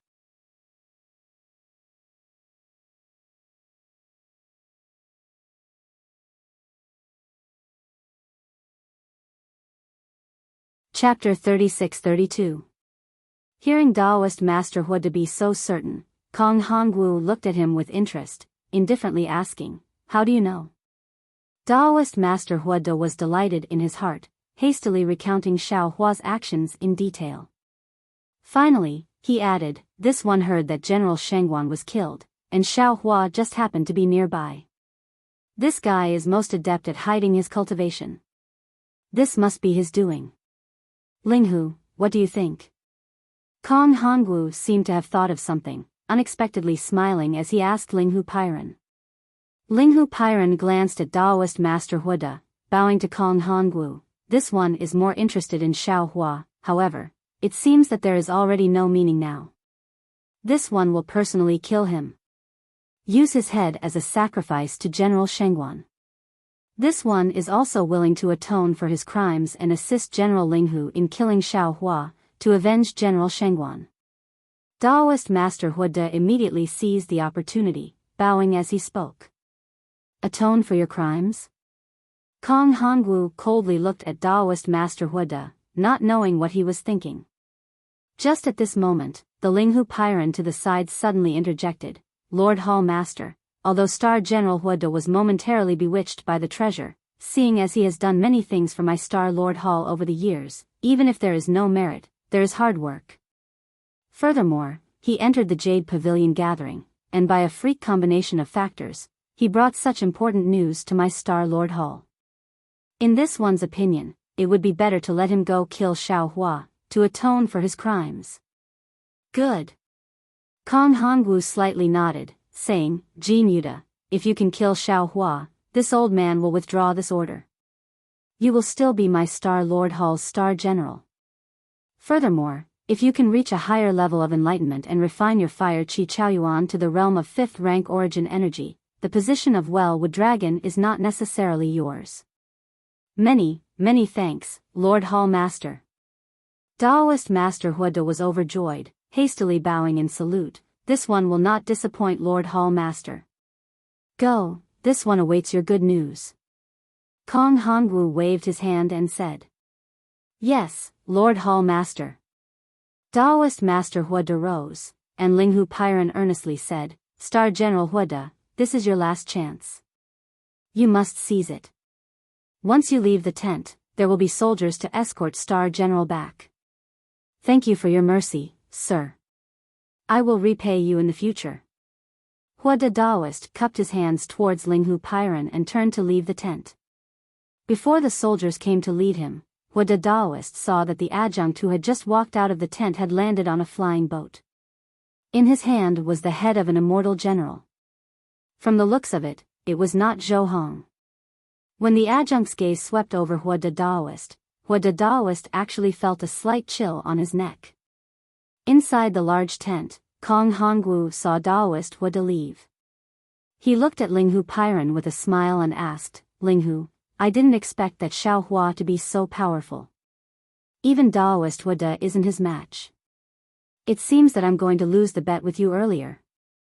Linghu Pyron also withdrew his previous seriousness and said with a smile, could it be that Milord already knew of Xiao Hua's prowess and expelled Daoist Huode from the Star Lord Hall first? Humph, this evil creature. Kong Hongwu snorted from his nose. He actually dared to disobey my arrangement and enter the Jade Pavilion meeting without permission. He deserves to be punished. Furthermore, he's still so bold at this time, wanting to borrow the hand of my Star Lord Hall to kill Xiao Hua. Could it be that he feels that I can't see through his thoughts? Linghu Pyron nevertheless smiled and said, it's true that he didn't listen to the arrangement. It's also true that he wanted to borrow the Jade Pavilion meeting to accumulate his own power. But if he wanted to borrow the Hall Master's hand to kill Xiao Hua, that might not necessarily be the truth. He merely walked through a few defensive arrays. How could he know that the cultivators nearby were powerful?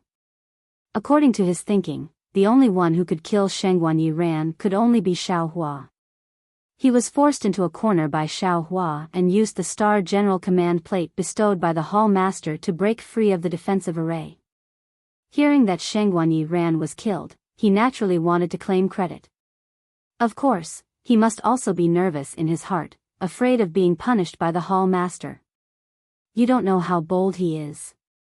Kong Hongwu shook his head and said, didn't you hear? He actually covets the position of Star Lord. Such an important position of my Star Lord Hall, can it be left for him?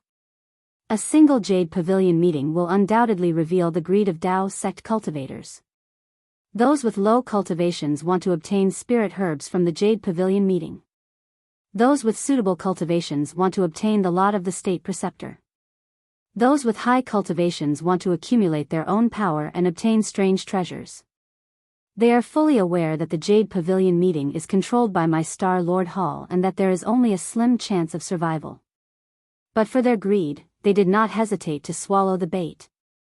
Men die for wealth and birds die for food. The ancient saying is true. Heh heh, what Lord said is true.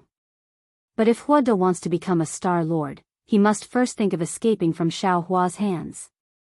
Linghu Pairan narrowed his eyes and replied. Borrowing a knife to kill. Linghu, your calculations are quite shrewd. Kong Hongwu said with a smile. It's all thanks to Lord Hall Master's guidance.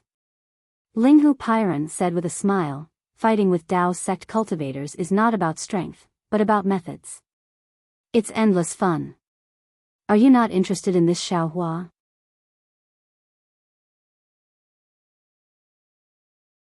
Kong Hongwu said, hearing Huoda's words, this old man wants to personally see this Dao sect cultivator valued by Grand Mist Ancestor.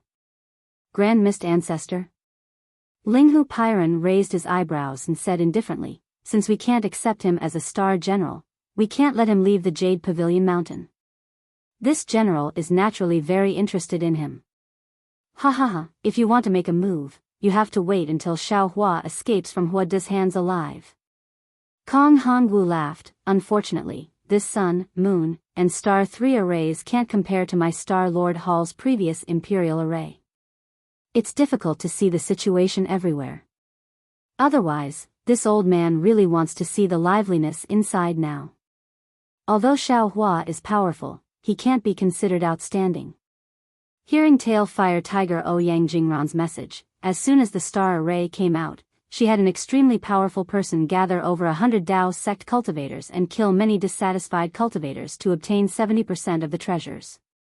And that cultivator is called Master Sun Kong.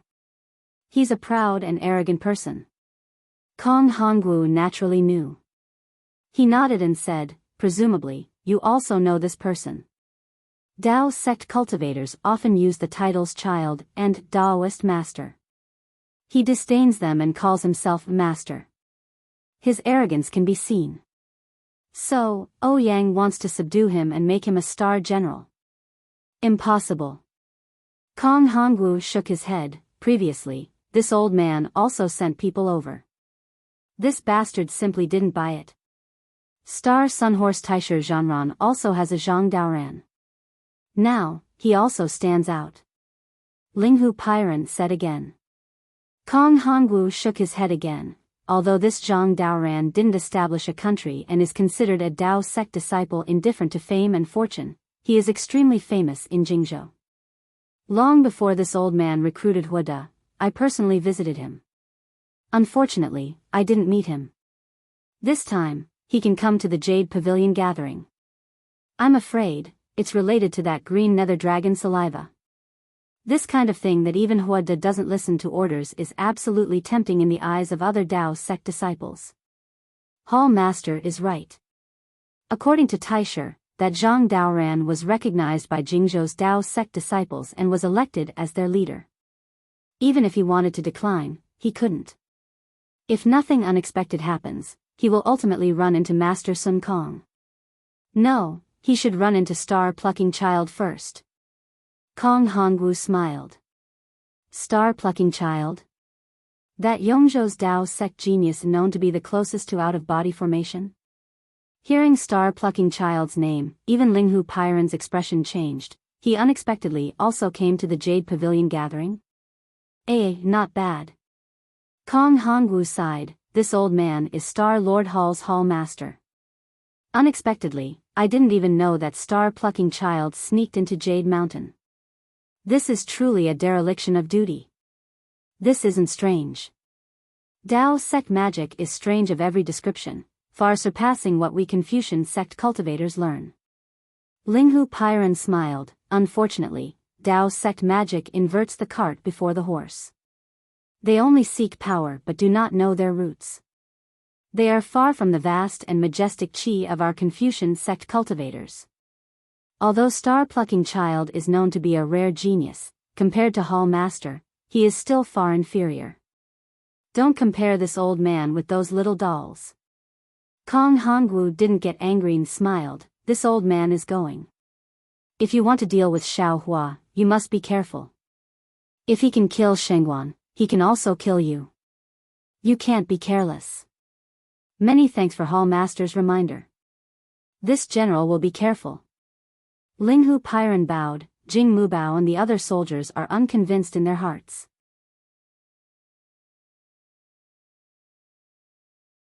If this general doesn't kill Xiao Hua and the others, how can they be convinced? After sending Hall Master off, this general will go take a look. Kong Hongwu nodded slightly. Thousands of whirlpools swirled around his body. His entire body turned into nothingness. Along with a burst of qi, he gradually disappeared. After Kong Hongwu left, Linghu Pairan straightened up and walked out of the command tent. His gaze swept over the bloody head on the flagpole outside the tent. His figure floated up, crossing several rows of allied forces, and arrived at a place covered in clouds. Pooh! Linghu Pairan spat out a mouthful of true qi. The clouds within a radius of several dozen zhang were pushed aside, revealing a space covered in starlight. Looking at the several brilliant stars, a trace of a mysterious smile appeared on Linghu Pairan's face. As for Xiao Hua, he flew out from the void. Seeing the situation in front of him, he couldn't help but exclaim in a low voice. This was a huge sphere. Although only half of it was visible in the sky and the lower half couldn't be seen, this half was already so big that Xiao Hua couldn't see its edge. When Xiao Hua looked at the outside of the huge sphere, he saw a long, flat ribbon-like object surrounding the sphere.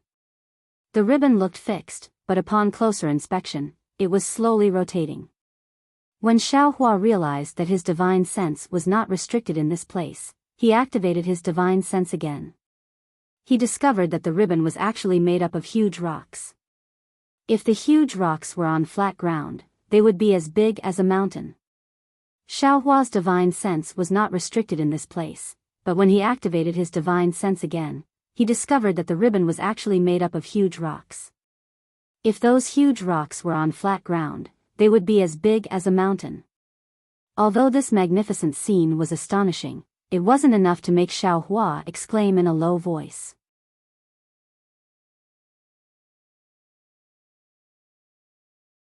Xiao Hua was the most shocked because the scene here was quite similar to the scene when he accompanied Fairy Hong Xia to see the Kai family's ancestral shrine in Million Meng Mountains. Star. Moon.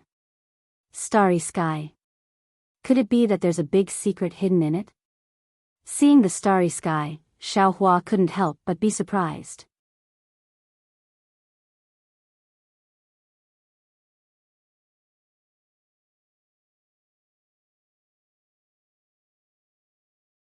Chapter 36-33. Looking up at the seemingly endless starry sky, Xiao Hua's heart was filled with doubt. He couldn't help but think to himself, my Dao sect has the heavenly Dao, and I have the heavenly Dao starry sky in my space. Even Xiao Hua of the heavenly Dao hasn't made any significant progress in comprehending the mysteries of the heavenly Dao after nearly 200 years. Now, the heavenly Dao starry sky has appeared again and again in the Confucian cultivators' formation. Oh, right, aren't the seals on Lu Yi and the others also made of star force? Star Moon Palace. That's right, there's also the Star Moon Palace. The Star Moon Palace that Zhu Qing mentioned. Just as Xiao Hua was thinking, a giant boat slowly flew out from the side of the sphere. There were many cultivators standing on the boat. As soon as the boat appeared, several powerful divine senses swept out from the boat and landed on Xiao Hua, immediately locking onto him. Xiao Hua's thoughts were interrupted and he unconsciously frowned. He didn't move and just stood there quietly. When the flying boat got closer, Xiao Hua could clearly see that there was an old man with white hair and a ruddy complexion standing at the bow of the boat. He was wearing a brocade robe and had an indifferent expression. When he saw Xiao Hua, he actually smiled and nodded at him. The old man seemed to have a secret technique to hide his cultivation. Xiao Hua looked at him and could only see that he was around the mid-nascent soul stage. As for the specific situation, Xiaohua didn't plan on using a secret technique to find out. Taoist Master Xiao. A slightly surprised voice came from the boat and a female cultivator flew out. It was Fairy Jing, who Xiaohua had seen before. Oh. So it's Fairy Jing's old acquaintance. That's good. Behind the old man, a young cultivator released his divine sense to lock onto Xiaohua. When he saw Fairy Jing fly down, he relaxed and withdrew his divine sense. Xiaohua saw Fairy Jing fly over and rubbed his chin. He looked at the boat and seemed to understand something. Sure enough, Fairy Jing landed and bowed. Greetings, Taoist Master Xiao. No need to be polite. Xiaohua waved his hand and smiled. What's the matter with this boat? Taoist Master, the senior on the boat is the famous senior Zhang Daoran of Jing Province. Fairy Jing said with a smile, after I parted ways with Taoist Master, I entered the star formation and immediately fell into a frenzied battle. My cultivation was limited, and I could only protect myself in the chaotic battle. Just as my Taoist cultivators were about to die in the battle, Senior Daoran appeared on his flying boat and stopped everyone in time. Senior Daoran invited us to enter the star formation. With our strengths as Taoist, we can go to the end of the star formation. Oh. Taoist Masters Taoist Zhang with Taoist Masters with Taoist. Taoist Masters Taoist with Daoran's Master with Taoist Taoist. Taoist with Taoist. T. Xiaohua rolled his eyes and asked, fellow Taoist Jing, have you been ambushed by Confucian cultivators in this star formation? Yes. Fairy Jing nodded. I personally saw more than 10 golden core disciples fall in the formation. Yes. Xiaohua nodded. This Zhang Daoran wouldn't be the same as Taoist Wuda, a sanctimonious person, right? Even if Taoist has never seen Senior Daoran, could it be that you have never heard of his name? Fairy Jing was even more stunned than Xiaohua. No. Xiaohua was quick to reply. He, spiritual master must be joking with me. How could any Taoist cultivator of the hidden immortal continent not know Senior Daoran? Fairy Jing covered her mouth and smiled. Her eyes were like ripples of water. All right. Xiaohua smiled bitterly. This old man admits that he has heard of it, but this old man's impression of it isn't very deep. Of course, Taoist is a senior with a similar cultivation level as Senior Daoran. Taoist is so low-key, even more so than Senior Daoran. Naturally, you wouldn't pay attention to Senior Daoran's deeds. Fairy Jing smiled and said, but this old man can guarantee that there are 50 people on the giant ship, including some golden core disciples. If they don't believe in Senior Daoran, how can they get on the flying ship? Li Jing. The nascent soul cultivator who withdrew his divine sense became impatient and said loudly, if this fellow Taoist doesn't want to, then don't let him come up. There are many people who want to get on the flying ship. Fellow Taoist, this old man is Zhang Daoran of Jing Province. The old man also smiled and cupped his hands. Ah. The cultivator was surprised to see Zhang Daoran salute to Xiaohua. After all, Xiaohua was only at the early or middle nascent soul stage. He couldn't be considered a powerful figure on the flying ship. Xiaohua didn't dare to be negligent. He also cupped his hands and said, this one is Xiaohua of Yu Province. Oh, so it's Taoist Xiao. Zhang Daoran smiled and said, although this old man hasn't heard of Taoist Zhao's name before, it's fate that brought us together to participate in the Jadestage gathering. Today, we've all encountered a rare change in the Jadestage gathering. If we don't work together, I'm afraid we'll all die on the Jadestage mountain. Although this old man can't see through fellow Taoist's true cultivation level, it's needless to say that fellow Taoist's cultivation level is profound. Now that we're in a crisis, would fellow Taoist please get on the flying ship and lend this old man a hand? On the giant ship, the cultivators were in an uproar. What kind of cultivation level could be praised by Zhang Daoran? Although Xiao Hua looked ordinary, he couldn't be underestimated. Fairy Jing's face showed a trace of pride, as if she was also praised by Zhang Daoran.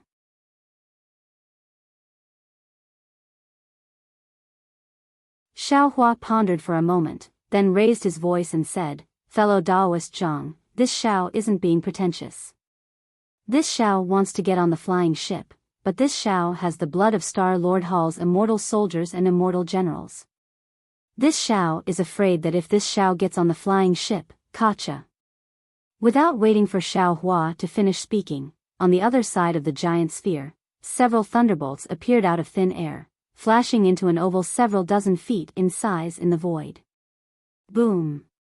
With a loud sound, a grayish-white spike pierced through the void. Then, the oval several dozen feet in size shook violently, slowly cracking and breaking into pieces. After the spike pierced out, the shape of a small boat immediately rushed through the void. Then, the entire space was torn apart, and a flying ship similar to Zhang Daoran's giant ship rushed in. However, this giant ship had two sharp ends and a long and narrow middle. There were also several dozen cultivators standing on this giant ship. These cultivators appeared with the giant ship. Seeing that the entire defense formation was quiet, they immediately cheered, as if they had just escaped from danger like Xiao Hua. Everyone was cheering, except for a young cultivator at the front who didn't make any movements. Just as he came out with the giant ship, he immediately stared at Zhang Daoran on the other flying ship. "Zhang Daoran? You actually came." The young man spoke amidst everyone's cheers. "Esteemed Sun Kong, if you can come, then this old man can come as well." Zhang Daoran's voice was equally loud and didn't seem to be inferior to esteemed Sun Kong's. "Esteemed Sun Kong?" Xiao Hua looked at the young man's arrogant expression and the corner of his mouth curled up due to his arrogance. He whispered, "Fairy Jing, who is this esteemed Sun Kong?" "This? I don't know." Fairy Jing said with a smile, "He should be a senior like esteemed Sun Kong who is focused on cultivation." "Focused on cultivation?" Xiao Hua smiled. Esteemed Sun Kong sneered, "It seems that even Brother Daoran can't resist the temptation of the Azure Abyss Dragon Saliva." Zhang Daoran didn't deny it and nodded, "That's right." This old man's thoughts coincide with esteemed Sun Kong's. But esteemed Sun Kong's eyes flashed fiercely. "Unfortunately, there is only one Azure Abyss Dragon Saliva, and I heard that it can't be split. Who do you think this treasure should belong to? Perhaps you, perhaps me, or perhaps some disciple of the Dao sect." Zhang Daoran smiled, "However, this should be decided after we obtain the Azure Abyss Dragon Saliva." I'm thinking the exact opposite." Master Sun Kong roared with laughter as he said, "To deal with external threats, one must first pacify the internal situation. If we don't make things clear now, then wouldn't there be great chaos once the treasure appears?" With that, esteemed Sun Kong glanced at the cultivators on Zhang Daoran's flying boat and said with a fake smile, "Could it be that Brother Daoran didn't rush out from the chaos and use this flying boat to bring these Dao sect disciples together?" With that, esteemed Sun Kong's divine sense swept towards Xiao Hua. He originally didn't care about Xiao Hua, so his divine sense also swept past Xiao Hua. However, just as his divine sense swept past Xiao Hua, he suddenly seemed to have discovered something. His expression changed slightly, and he hurriedly withdrew his divine sense.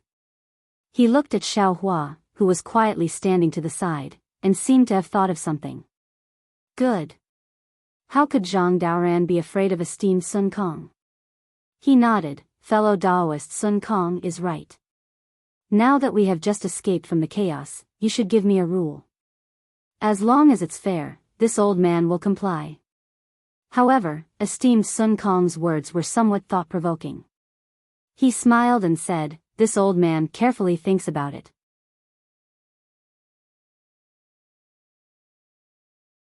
Brother Daoran's words make sense. We haven't even seen the treasure yet, so how can there be internal strife? Oh. Zhang Daoran looked at esteemed Sun Kong with a smile that wasn't a smile, then looked at Xiao Hua, who was next to Fairy Jing. Of course, he understood that esteemed Sun Kong had already seen through Xiao Hua's extraordinariness and thought that Xiao Hua had made an alliance with him.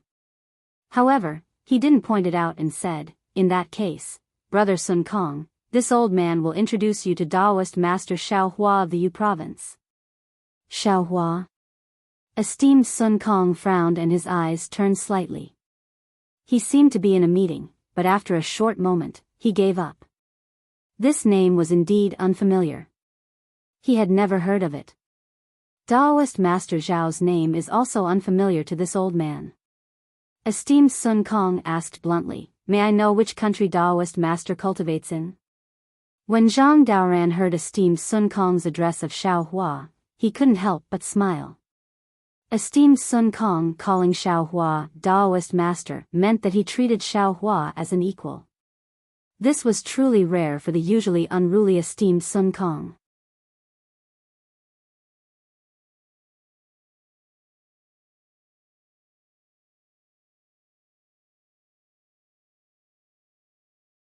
Chapter 36-34. I've been cultivating in the Black Wind Mountain Range. So far, I've never been in charge of a country. Xiao Hua saw that Master Sun Kong's attitude towards him could be considered amiable, so he replied with a smile, "The purpose of coming to the Jade Pavilion meeting this time is to get the Imperial Preceptor's lot." Oh, Master Sun Kong immediately let out a sigh of relief, but he still didn't let down his guard. He asked curiously, "Fellow Taoist, with your cultivation, you've never been in charge of a country?" "I can't believe it. Is it strange?" Xiao Hua asked back, "Why can't you believe it?" "Hee, it's not strange, not strange." Zhang Daoran didn't know Xiao Hua's character, and he didn't want Xiao Hua to have friction with Master Sun Kong, so he hurriedly said, "Taoist Zhao's luck is exceptional, and your aptitude is outstanding. You can naturally cultivate to such a level without being in charge of a country." "Xiao Hua, are you helping Zhang Daoran, or are you helping me?" At this point, how could Master Sun Kong not see that Xiao Hua had nothing to do with Zhang Daoran, so he immediately said straightforwardly. Xiao Hua actually liked this kind of straightforward character, so he didn't hide it and said, "I've already achieved my purpose of coming here. I don't have any desire for those 3 treasures. Brothers, perhaps your lifespans are coming to an end, and you need treasures to extend your lives, but I'm still young, so I don't need them for the time being. So I won't fight with you. Of course, we're all Taoist disciples. Although we're not from the same sect, in this Jade Pavilion meeting, we don't necessarily have to fight. It's best if we can resolve this without killing each other.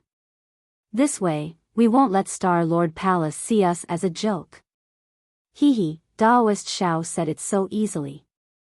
Don't tell me you didn't act ruthlessly when you got the Imperial Preceptor's lot." Master Sun Kong sneered disapprovingly. Xiao Hua nodded and said with a smile, "Indeed, I killed several Taoist disciples who wanted to plot against me, and I also killed many immortal soldiers and generals." Saying this, Xiao Hua looked at Fairy Jing and said, "When I killed the Taoist disciples, this Fairy Jing was also beside me." Fairy Jing's face was filled with fear. After all, Master Sun Kong was infamous. However, she still took half a step forward and said with a smile, "Junior and Taoist Xiao didn't know each other before. We just met." Fairy Jing then explained the previous situation and said, "If Taoist Master Xiao wasn't open and above board, he would have killed 2 Taoist cultivators in front of me. How would I dare to invite him again?" "Good. Well done, you killed to your heart's content." Sun Kong clapped his hands and said, "I like daring men like you. Damn it, do you have any yellow paper chicken blood? I'll be your sworn brother." Burning yellow paper to cut chicken blood? Xiao Hua was dumbfounded. These words were from his distant memories. After he started cultivating, other than that Qian Diheng, no one else had this kind of spirit. Even in the hidden Immortal continent, he had never heard of such an ancient tradition. Hearing this, Zhang Daoran rolled his eyes and said with a smile, "We're not in a hurry to be sworn brothers. Now, we still need to temporarily establish an offensive and defensive alliance. This time's Jade Pavilion gathering is different from the past. We'll meet in life and death. Although we want to get the treasure, we can't let the Daoist disciples die. Before Zhang Daoran could finish speaking, a loud whistling sound came from above everyone's head. Everyone raised their heads and saw a meteor-like brilliance streaking across the sky, rushing towards the ribbon-shaped area beside the huge sphere. Boom! With a loud bang, a big hole was blasted open in the ribbon-shaped object.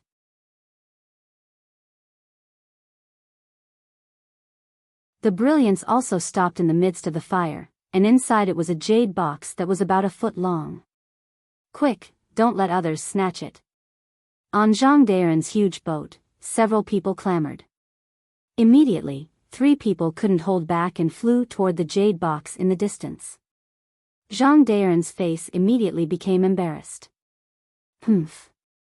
Just when Zhang Daoran was about to scold them, Sun Kong Shangren snorted coldly, and an inexplicable chill appeared in the air. Then, Sun Kong Shangren opened his mouth and spat out a small green whip. The whip grew with the wind. When Sun Kong Shangren caught it with one hand, the whip had already become 3 feet long. Humph, how dare you attack in front of this old man, you really deserve to die. Sun Kong Shangren sneered again and waved his hand. Roar. The whip rushed into the air and immediately turned into a long green dragon. A gust of wind that could cut people's faces flew toward the 3 nascent soul cultivators who flew out. Zhang Daoran saw the brilliance flashing around Sun Kong Shangren and knew that Sun Kong Shangren was angry. He hurriedly shouted, "Brother Sun Kong, just teach them a lesson, Fu Jian." Exalted Master Sun Kong even sneered.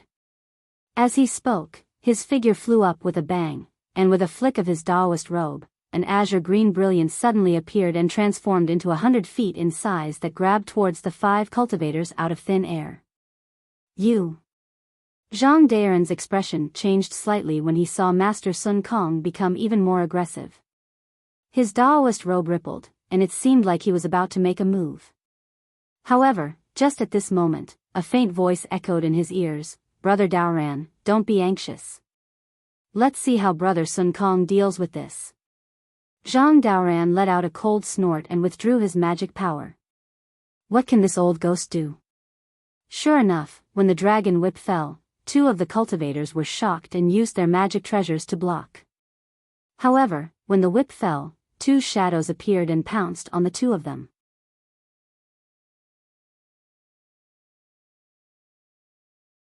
There was a loud rumble and their magic treasures were knocked out. The 2 nascent soul cultivators trembled and their faces turned pale as they fell several dozen feet. The other cultivator saw this and hurriedly shouted, "Senior Daoran, save us." At this moment, Sun Kong Shangren's hand fell and the cultivator hurriedly used his magic treasure to resist. Poof!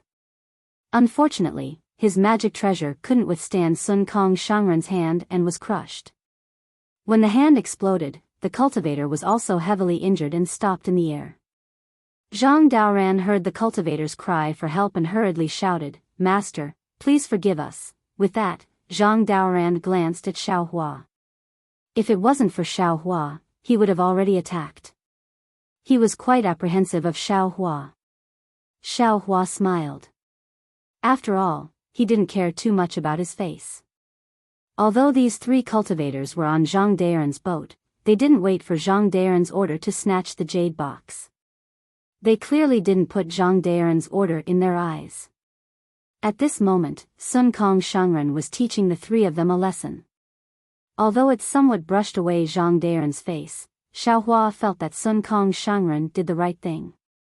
However, things still went beyond Xiao Hua's expectations. After Master Sun Kong killed the 3 of them, he didn't stop.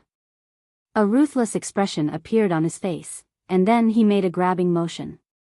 The green whip landed in his hand, and then his body emitted a brilliant light as he waved the green whip. This time, Xiao Hua was also dumbfounded and hurriedly shouted, "Master Sun Kong Shangren, please have mercy." Unfortunately, just as he said that, the 3 whip shadows were even more ferocious than the Immortal slaying whip before it condensed its spirit.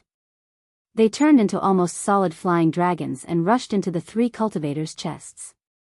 Their protective magic treasures flickered with a dazzling brilliance and were annihilated in the blink of an eye. Ah!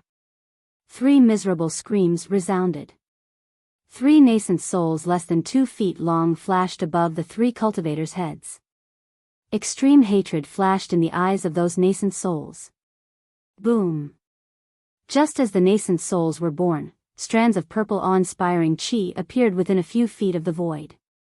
This awe-inspiring chi transformed into plum blossoms and carried the 3 nascent souls into space and disappeared.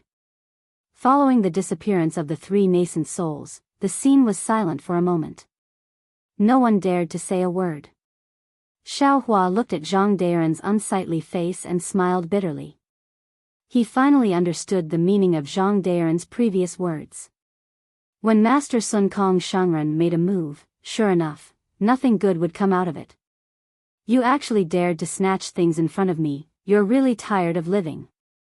Master Sun Kong's figure descended and he was still cursing, completely ignoring Zhang Daoran and Xiaohua's unsightly expressions. Sun Kong. Zhang Daoran said coldly, you killed the people on my ship, what's the meaning of this?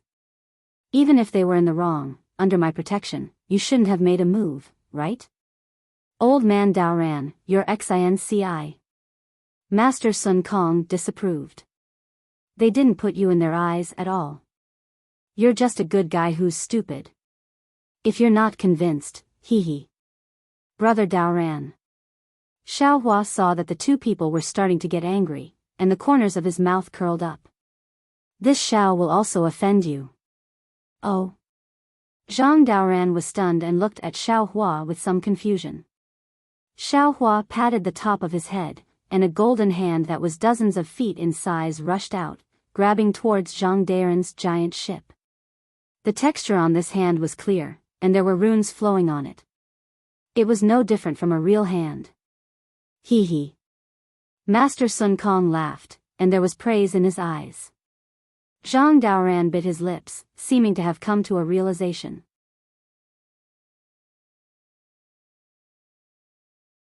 Those who don't listen to orders and snatch treasures without permission must die. Those who spoke bewitchingly and hid on the side to disturb the cooperation of the 2 brothers must be Confucian spies. They must die. Xiaohua said indifferently, and his hand covered the several people who had just spoken. A panicked voice hurriedly shouted, Senior Daoran, we boarded your giant ship because of your prestige, but you still haven't spoken. What is the meaning of our trust? Who would dare to follow you in the future? Senior Daoran, save me, I didn't speak just now. Seeing Xiaohua's hand fall, the cultivator who didn't speak, although he was a little scared, he didn't panic. The 4 cultivators who spoke bewitchingly were panicked. Seeing that Zhang Daoran really didn't attack like before, they were already panicking and hurriedly wanted to use their life source magic treasures. But what made them even more frightened was that their life source magic treasures, which were originally easy to use, were actually somewhat unable to move under Xiaohua's hand. Just as they were about to cast another spell, they saw a flash of golden light. The 4 of them felt a chill on their necks at almost the same time, followed by a huge pain. Ah! Pooh! Blood spurted out and 4 weak nascent souls rushed out from the blood light, each holding a small magic treasure in their hands. You're tuning into the Biyao's Wuxia Chronicles YouTube channel. Don't forget to subscribe and join us on this journey to catch the most captivating stories.